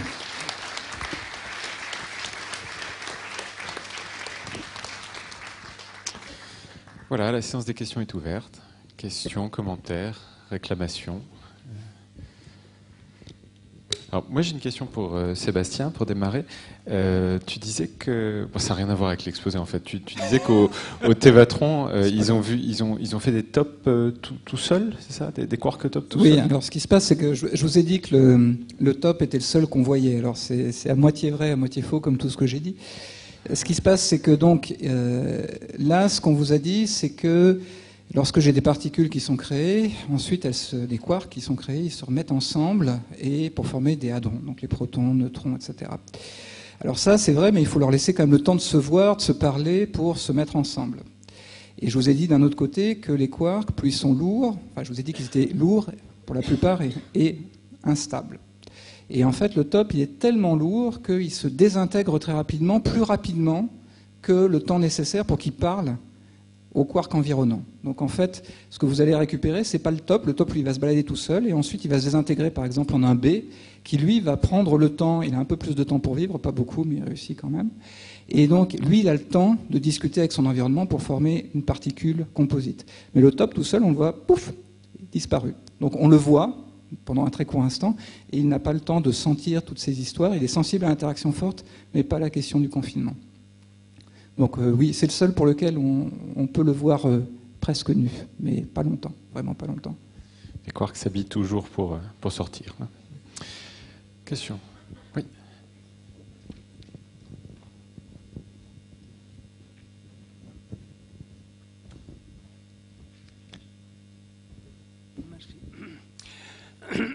Pardon.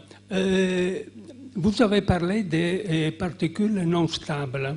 À quoi servent un système de particules non stables dans l'univers? J'ai pas compris à quoi sert un particule. Et pourquoi existe-t-il?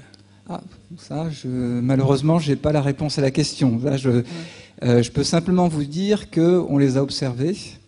Et que vous pourriez très bien vous poser la question pourquoi est-ce qu'on a ces 2 familles supplémentaires là qui sont présentes et qui effectivement sont instables et se désintègrent très rapidement. On n'a pas la réponse à cette question. On a observé le fait qu'elles sont là, qu'on a besoin d'elles aussi pour expliquer l'ensemble des propriétés mesurées.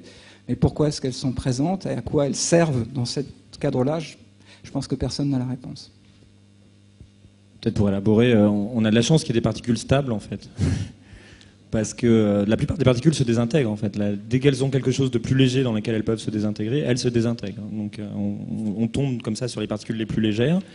La particule la plus légère, c'est le photon qui n'a pas de masse. Donc on pourrait imaginer que tout, à la fin, se désintègre en photons et c'est fini, quoi. Il n'y a plus que des photons dans l'univers et on n'est pas là. Sauf que non. Des électrons peut-être. Oui. Même les électrons à la limite, mais sauf qu'ils ont une charge. Donc c'est là que je voulais en venir. Sauf que non, heureusement, il y a quelques particules qui sont absolument stables, qui sont essentiellement l'électron et le proton. Et le neutron, quand il est dans un noyau, il arrive à tenir le coup. Et donc à partir de tout ça, on arrive à générer tout ce qui nous entoure et c'est tant mieux. Donc heureusement, il y a quelques particules stables. Mais ce n'est pas le cas de la plupart des particules. Y compris, donc, comme tu le disais, concernant le neutron par exemple. C'est-à-dire que le fait que le neutron soit stable, c'est uniquement lorsque vous le mettez dans le bon environnement, c'est-à-dire l'environnement d'un noyau. Le neutron tout seul, il se désintègre au bout d'une quinzaine de minutes. D'ailleurs, ça fait partie des questions qu'on a à résoudre lorsqu'on regarde l'histoire de l'univers. C'est-à-dire qu'on doit se débrouiller pour mettre les neutrons et les protons ensemble suffisamment rapidement avant qu'ils se soient désintégrés. 15 minutes chrono et c'est terminé. Ouais. Oui.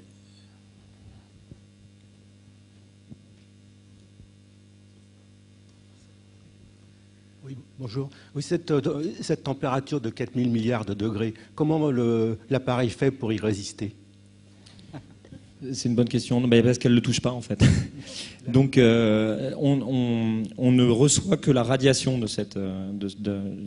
c'est comme le soleil si vous voulez, vous résistez au soleil, pourtant il est très chaud. C'est parce que vous êtes loin. Vous voyez le soleil, vous voyez la lumière arriver du soleil. Si vous avez fait un peu de physique, vous pouvez comprendre quelle est la température du soleil en analysant le spectre du soleil. C'est exactement la même chose qu'on fait. La taille du plasma, c'est 10-15 mètres, enfin 10-14 on va dire. Donc c'est vraiment tout petit. Et ça émet une radiation qu'on voit dans les détecteurs derrière. Donc les photons qui sont émis, eux, n'ont pas une énergie très forte, en fait, individuellement. Mais on sait, grâce au spectre, on peut remonter à la température initiale.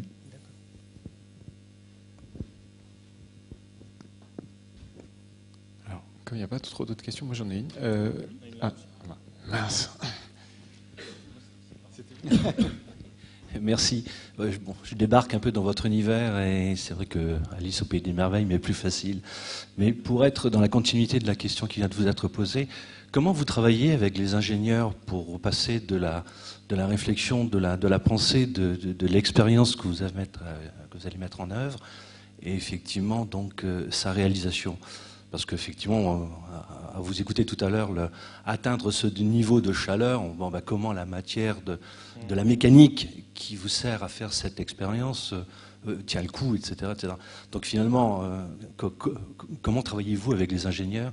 Et je pense que si vous faites effectivement une conférence, parce que le film que vous avez évoqué, on l'a vu il y a 15 jours, et le film fait apparaître effectivement aussi la place de l'ingénieur dans la globalité de vos expérimentations. Donc je pense que, je ne sais pas si vous avez prévu leur présence, mais ils seront peut-être des sollicitations. Merci.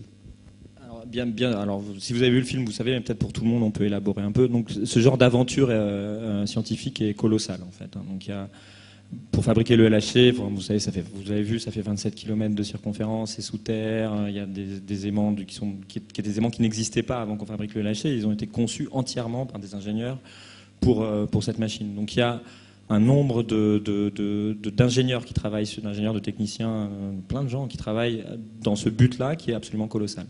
L'inspiration vient de physiciens qui décident, il peut être politique après, donc qui décident qu'il y a un but à atteindre, un but scientifique, qui démarchent les politiques pour avoir l'argent nécessaire pour le faire, bien sûr. Et ensuite, la réalisation, elle se fait en constante interaction entre physiciens et ingénieurs. Et d'ailleurs, à un certain moment, la frontière entre les deux n'est pas du tout évidente. Quand il y a des physiciens vraiment qui ont travaillé sur, alors peut-être y compris au niveau du LHC, mais en particulier pour les expériences, qui ont travaillé 15 ans à la fabrication de l'expérience avant les données. Donc ils concevaient l'expérience, ils fabriquaient les détecteurs. Donc à ce moment-là, la frontière entre l'ingénieur et le chercheur, elle devient assez floue en fait. Donc ce serait ça ma réponse. Oui. Mais il y a évidemment énormément d'ingénieurs derrière ces projets-là. Ouais. Oui, si je peux juste, c'est évidemment pas mon domaine, mais il y a à la fois des ingénieurs au sein des laboratoires et puis il y a beaucoup de discussions avec des partenaires industriels pour un certain nombre de questions.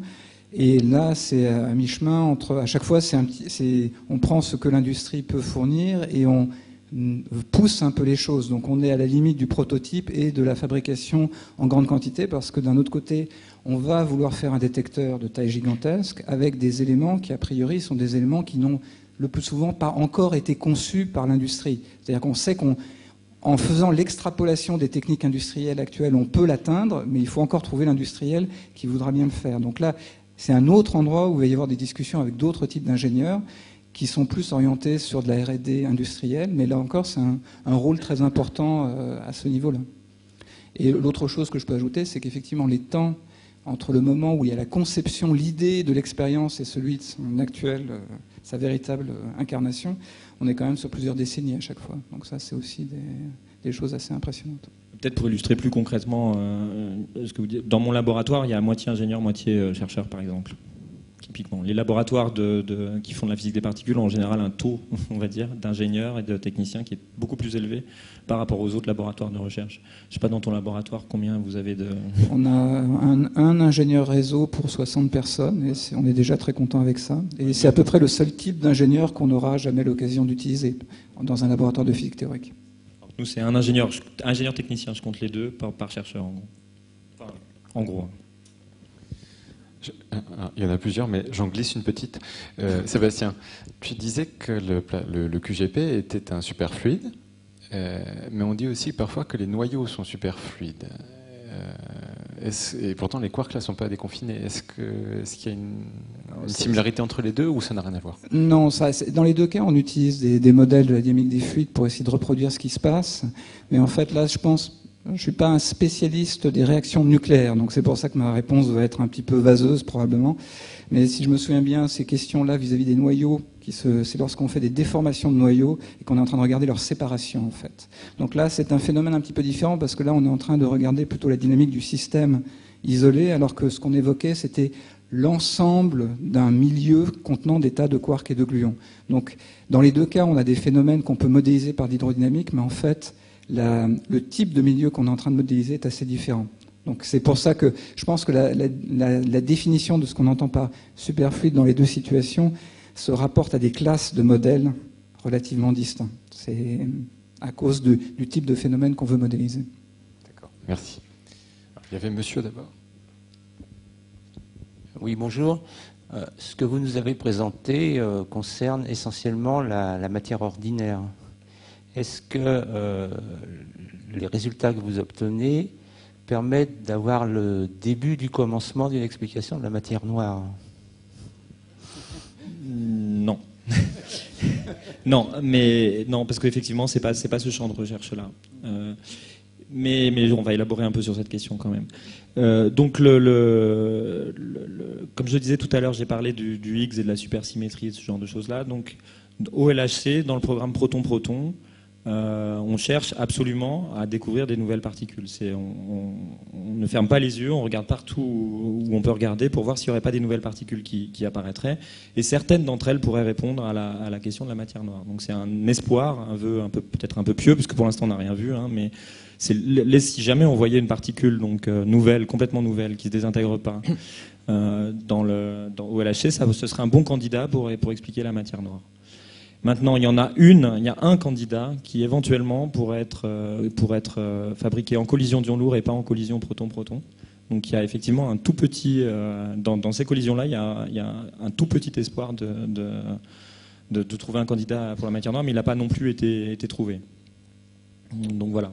Mais c'est pas le, comme vous l'avez bien dit, on s'intéresse d'abord à la matière ordinaire, même si on la met dans des collisions assez extraordinaires. On s'intéresse vraiment aux quarks tels qu'on les a en nous, en fait, si on peut dire.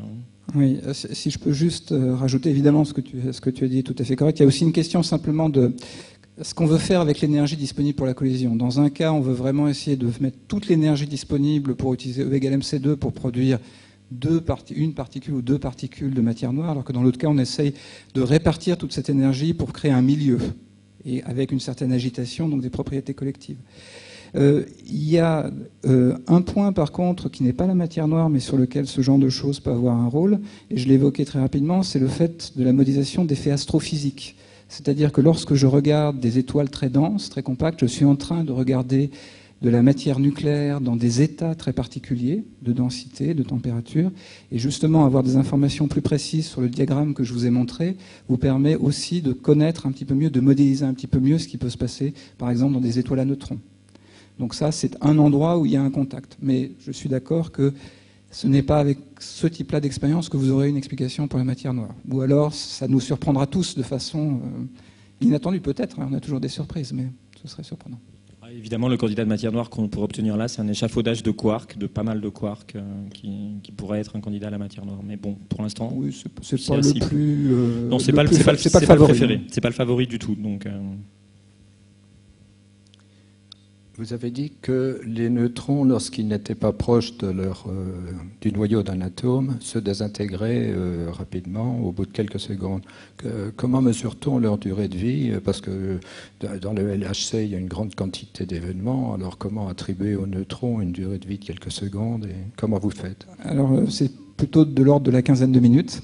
Bon, mais donc c'est déjà un peu mieux. Et en fait, le type de mesure, on fait ce type de mesure non pas sur le type d'expérience qu'on est en train de discuter actuellement, c'est des expériences qui ont lieu à beaucoup plus basse énergie. Je crois que c'est des histoires de temps de vol, non? Il n'y a pas des histoires comme ça, je crois, si je me souviens bien. C'est-à-dire que vous produisez vous extrayez des neutrons de la matière ordinaire et ensuite vous les faites circuler pendant un certain... Enfin, vous leur laissez un petit peu de champ libre pour qu'ils avancent et vous regardez le moment où ils vont se désintégrer, ils vont émettre, à ce moment-là, vous avez un proton, un électron qui vont apparaître. Et donc ça, vous pouvez mesurer, les voir, parce que ce sont des particules chargées. Et donc le temps de vol qu'elles ont eu entre le moment où vous avez 15 minutes, ils peuvent aller loin. Justement, sauf s'ils sont quasi immobiles. Il faut en tenir compte, c'est-à-dire que vous savez, vous maîtrisez la vitesse à laquelle vous émettez votre neutron et vous arrangez pour concevoir votre expérience pour que l'immense majorité des neutrons va se désintégrer à l'endroit où vous avez mis votre détecteur. Je ne sais pas où elles sont à l'heure actuelle. Peut-être qu'il y avait une à Brookhaven, non? Il ne me semble pas qu'il y avait une... Pour la durée de vie du neutron? Ouais, je me souviens plus exactement. Je sais pas, ça fait longtemps qu'on connaît la durée de vie du neutron. Mais une chose intéressante sur la durée de vie des particules, c'est que c'est statistique en fait. 15 minutes, c'est la durée moyenne de vie d'un neutron. Et ce qui est rigolo avec un neutron, ce qui est malheureusement pas le cas pour nous, c'est que si vous chopez un neutron, il a de toute façon, même s'il est là depuis très longtemps, il lui reste 15 minutes à vivre. En moyenne. Et même si ça fait 2 heures qu'il vit. Donc ça, c'est complètement... On aimerait bien peut-être être dans la même situation ici, mais c'est pas le cas. Nous, on a une espérance de vie très, très précise. Enfin, très précise. Elle n'est pas si précise que ça, mais on a une espérance de vie qui a un pic. On meurt à un âge qui est en gros comme ça. Les neutrons, c'est pas pareil. Enfin, toutes les particules, c'est pas pareil. Dès que quand vous les mesurez, si elles sont là, elles ont encore 15 minutes à vivre. Et si celles qui sont encore là 15 minutes plus tard, elles ont encore 15 minutes à vivre. Et la loi de probabilité est différente. Ouais. Donc c'est statistique en fait. De toute façon, ce ne sont que des mesures statistiques. Donc je vous disais ça parce que pour les 15 minutes, si vous trouvez que c'est long, c'est pas grave, vous pouvez faire énormément de neutrons. Il y en a certains qui vont vivre très peu de temps et ça va vous suffire à estimer que la durée moyenne est de 15 minutes, par exemple.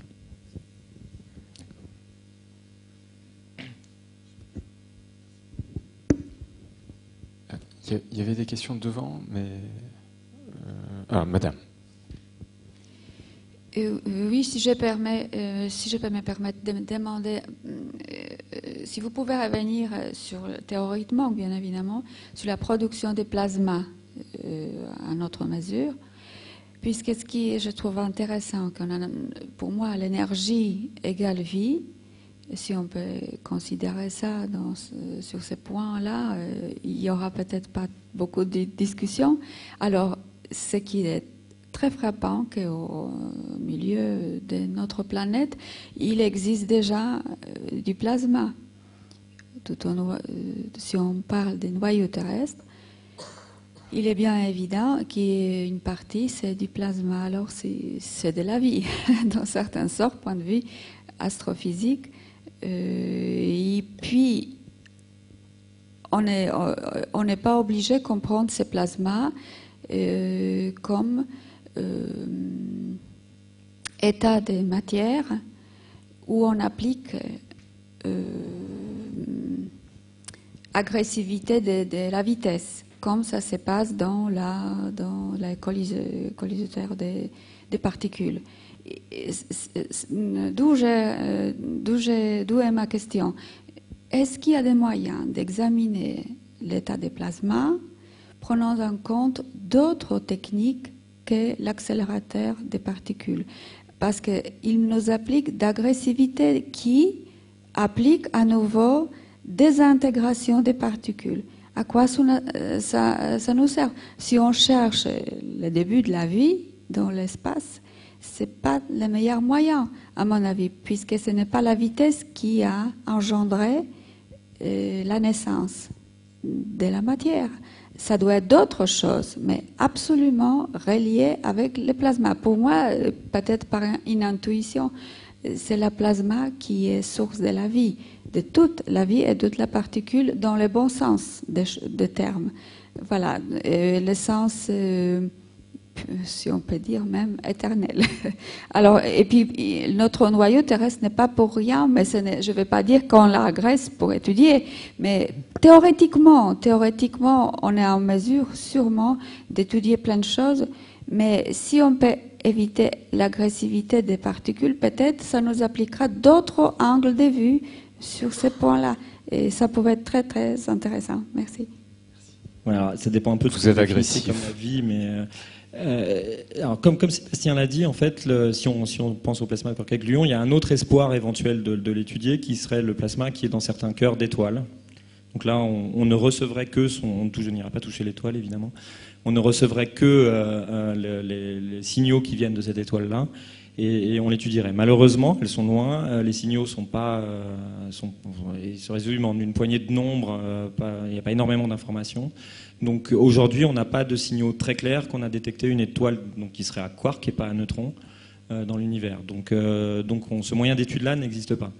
L'autre chose que tu as mentionné, c'est est-ce qu'il y aurait une relique de la transition entre le plasma de Kerkhoff-Gluon et l'univers primordial. Donc, dans ce sens-là, je partage un peu ce que vous avez dit sur le fait que le plasma est à l'origine de tout, en fait, puisque si on croit au Big Bang, à un moment, tout était plasma. Bon. Et donc, contrairement à une autre transition que tu as mentionnée, qui est à 300 000 ans après le début du Big Bang, où là, on a une carte de l'étoile, vous l'avez sans doute tous vu, la carte de Planck, du satellite Planck, où on a une carte extrêmement détaillée de ce qui s'est passé 300 000 ans après le début, donc il y a 14 milliards d'années, dans l'histoire de l'univers. Pour la transition qui a eu lieu à quelques microsecondes, il y a des tout petits indices, mais c'est vraiment pas très quantitatif, donc on peut pas non plus utiliser ce moyen-là pour étudier le plasma de Kerkhoff-Gluon. D'où l'idée des collisions d'ions lourds. Et je vais vous répondre que non seulement, c'est pas si agressif que ça, parce que je pense que je le crée le plasma. Donc dans une certaine mesure, je lui donne la vie, si on peut considérer qu'il est vivant. Bon, malheureusement, il dure pas longtemps, il meurt au bout de 10-22 secondes, donc c'est éphémère. Mais on le crée, en fait, donc c'est pas si agressif que ça, je pense. Plus généralement, c'est ce que j'ai dit au début, toutes ces collisions, c'est des actes extrêmement créateurs. On crée sans arrêt des particules et des antiparticules. Donc c'est d'ailleurs pour ça qu'on a tant d'activité dans les détecteurs après coup. Donc après, malheureusement, certaines se désintègrent, mais ça c'est leur vie habituelle, entre guillemets. Bonjour, merci, y compris pour votre réponse, vraiment bravo. Je voulais savoir, on étudie des objets qui sont extrêmement petits, et comment ça se fait qu'à l'échelle du quark, on puisse faire des descriptions qui sont presque comme des descriptions macroscopiques quelque part, avec je ne sais pas, j'imagine des sections efficaces ou des choses comme ça, une géométrie qui finalement ne fait pas du tout intervenir l'échelle quantique et ces phénomènes bien particuliers. Comment c'est possible ? Alors c'est un peu différent, c'est-à-dire que toutes les quarks, pour l'instant, à notre connaissance, on n'a pas d'idée sur leur taille intrinsèque. On a simplement des bornes, c'est-à-dire que toutes choses étant égales par ailleurs, on peut les considérer comme des points, mais des points régis par la mécanique quantique. Ce qui veut dire un certain nombre de choses sur le fait qu'on a du mal à les localiser, mais néanmoins, ils se comportent comme des points.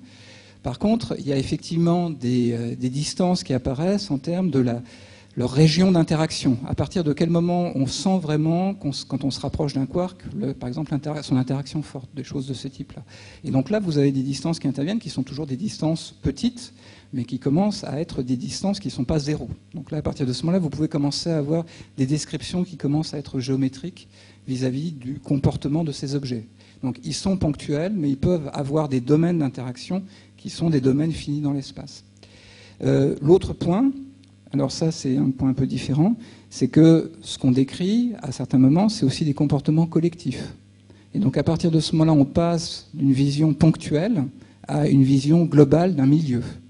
Et là, c'est un petit peu différent, parce que là, c'est un peu le même saut qu'on fait lorsqu'on passe des atomes à la mécanique des fluides, si vous voulez. C'est-à-dire qu'à un moment donné, vous parlez de choses ponctuelles qui se baladent, et puis ensuite, vous dites « Ah, mais au moins pour un certain nombre de comportements, je peux oublier cet aspect-là discret de la matière, et je vais en fait, quand je regarde ça de relativement loin pour des observations relativement globales, je peux simplement remplacer cette vision par une vision qui va être une vision collective, plutôt comme de l'hydrodynamique. » Donc ça dépend un petit peu aussi du type d'observation, de mesure ou d'interaction qui vous intéresse. Dans certains cas, vous allez être très sensible à l'aspect quantique. Dans d'autres cas, ça va être des choses qui vont être à cheval sur une description classique et quantique.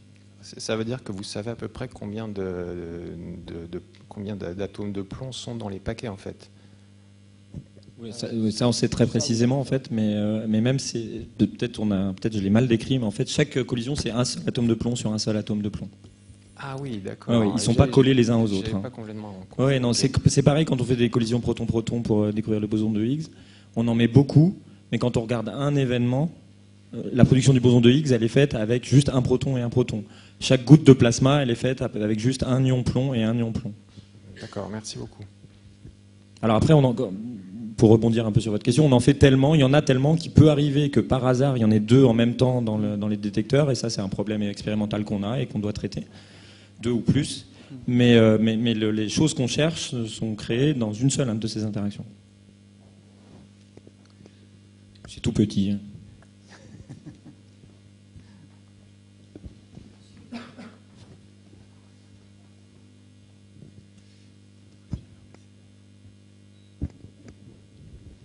Merci.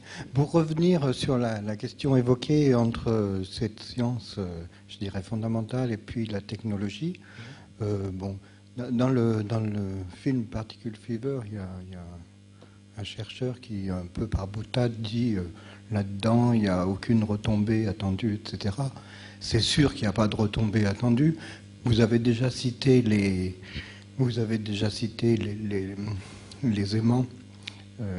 La maîtrise de la supraconductivité à un niveau pas encore atteint.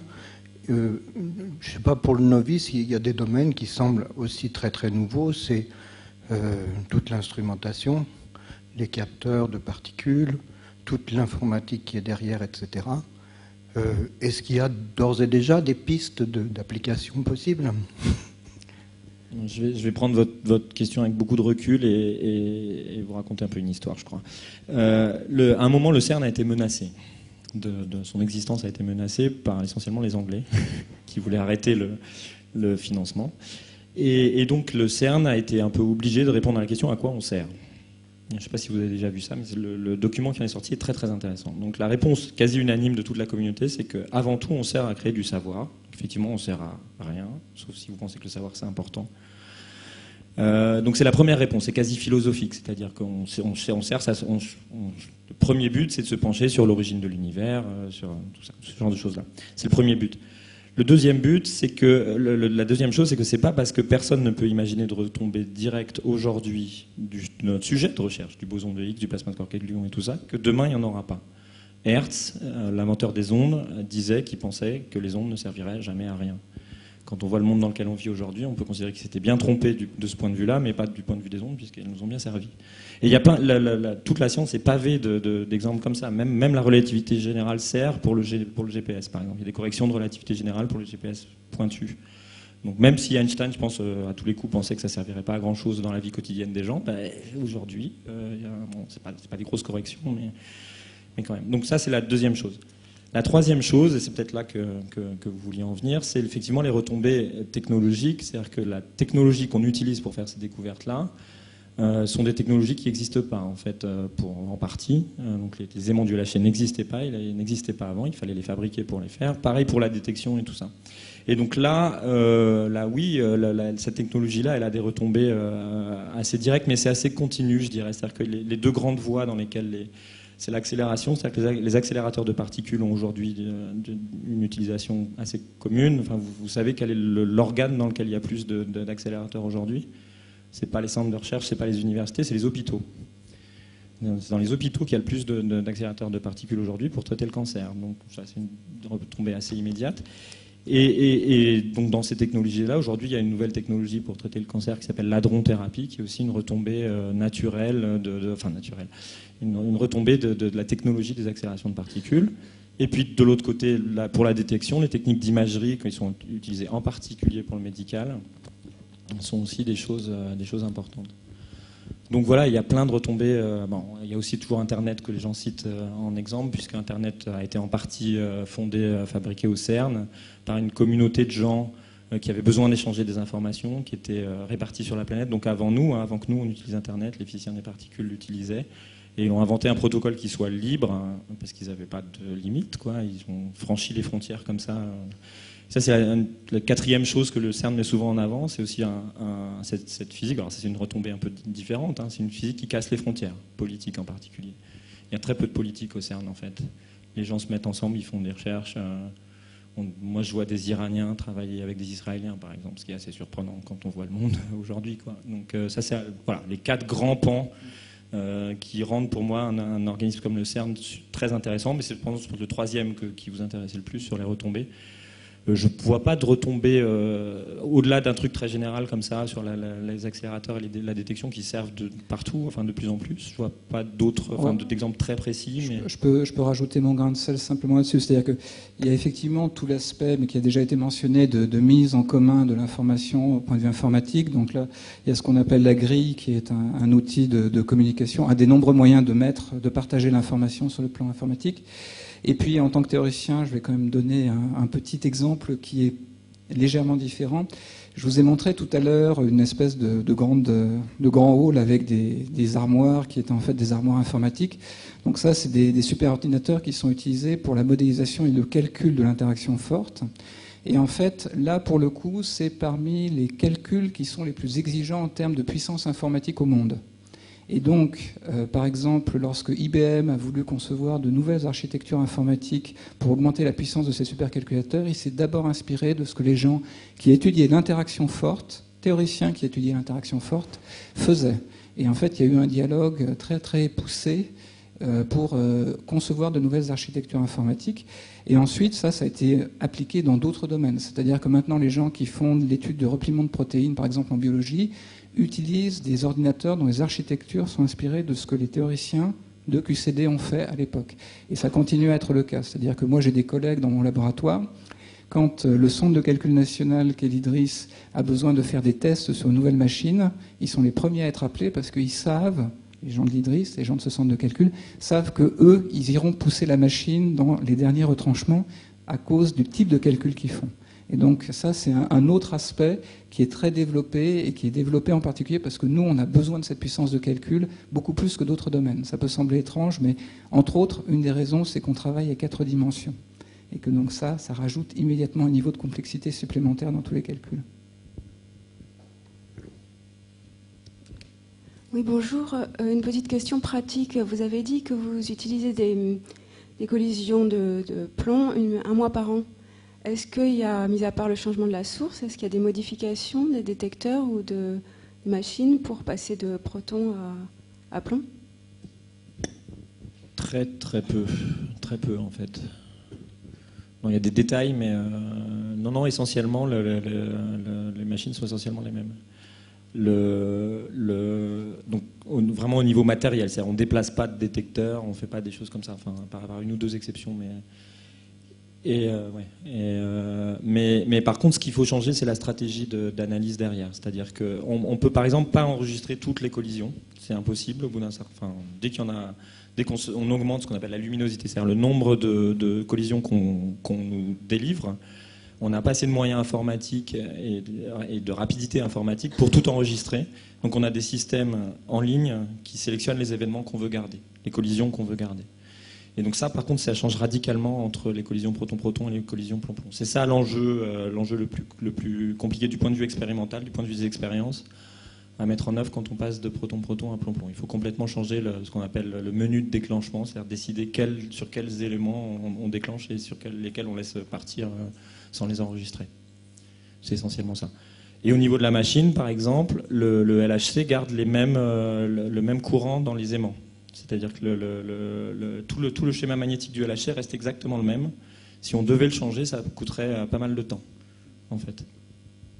L'idée, c'est autant que possible garder les mêmes conditions, parce qu'effectivement, après, il faut tout recalibrer dans tous les sens, et ça, c'est épouvantable. Donc, mais de toute façon, le fait qu'il y ait un programme Lyon-Lourdes était quelque chose qui était prévu d'emblée, donc les expériences se sont aussi adaptées à ça, soit pour en faire quelque chose, soit pour essayer de ne pas être affecté, mais en tout cas, c'était pas une surprise, et donc, c'est déjà dans la machine, quelque part. Ce que me glisse à l'oreille, la 4e expérience qui pour l'instant prend pas de collision, n'acquiert pas pour une collision de Lyon-Lourdes, qui s'appelle l'HCB. C'est elle qui enlève un petit peu ses détecteurs quand les noyaux de plomb passent pour pas avoir de problème, quoi. Mais bon, concrètement, on fait pas de collision dans l'HCB, donc ils n'ont pas de problème. Je crois qu'on va s'arrêter là. On va remercier nos orateurs une dernière fois. Il y a un rappel. Il y a un rappel. Monsieur, je vous avais pas vu. Oui, et moi, dans les quartz, il y a la notion de couleur. À quoi elles correspondent, ces couleurs? Alors, la seule chose que je peux dire de façon à peu près correcte, c'est que c'est l'équivalent pour l'interaction forte de ce qu'est la charge électrique pour l'interaction électromagnétique. C'est-à-dire que ça veut dire que ces particules, elles sont sensibles à l'interaction forte parce qu'elles sont colorées. Le neutrino et l'électron, eux, ils n'ont pas de couleur, ils ne sont pas sensibles à l'interaction forte. Mais malheureusement, aller au-delà de ça, c'est à peu près, c'est un peu tautologique. C'est-à-dire, c'est la définition même d'une particule sensible à l'interaction. Et la manière dont elle est sensible, elle, c'est lié au type de charge. De même qu'une charge électrique positive ou une charge électrique négative, ça correspond à une attraction ou une répulsion. Donc le fait d'avoir une couleur ou une autre pour l'interaction forte, ça correspond aussi à une attraction ou une répulsion vis-à-vis d'un autre quark d'une autre couleur. C'est la même chose essentiellement. Après, on peut peut-être dire pourquoi les gens ont appelé ça la couleur, mais c'est une analogie qui n'est qu'une analogie. Il ne faut surtout pas imaginer que les quarks ont vraiment une couleur. C'est-à-dire que, comme tu l'as dit, dans le monde, on voit que des mesons ou des baryons, donc soit des échafaudages d'un quark et d'un antiquark, soit des échafaudages de 3 quarks. Et jamais des échafaudages de 2 quarks, par exemple. Donc, au début, quand les physiciens ont découvert ça, ils ont eu la vision que les quarks étaient rouge, vert et rouge, vert, bleu. Ça dépend de qui tu parles. Il y a des fois, ils utilisent jaune, des fois, ils utilisent vert. Rouge, vert, bleu. Et que donc, quand on les mélangeait, ça faisait du blanc, comme dans les pixels de télévision. Voilà. Donc, c'est de là qu'est venu le mot couleur. Mais c'est une analogie qui est dangereuse parce qu'en fait, au fond, c'est pas ça du tout. Ils n'ont pas de couleur. Et puis, donc, rouge, anti-rouge, ça fait blanc aussi. Donc, c'est pour... Voilà. Donc là, non, la vraie réponse était celle de Sébastien. La réponse avec les mains, c'était la mienne. On les applaudit encore une fois.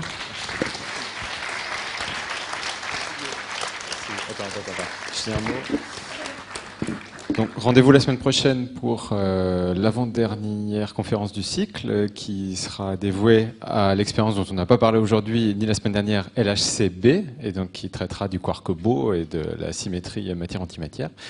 Et puis rendez-vous le 17 décembre pour la projection de Particle Fever. Merci et à bientôt.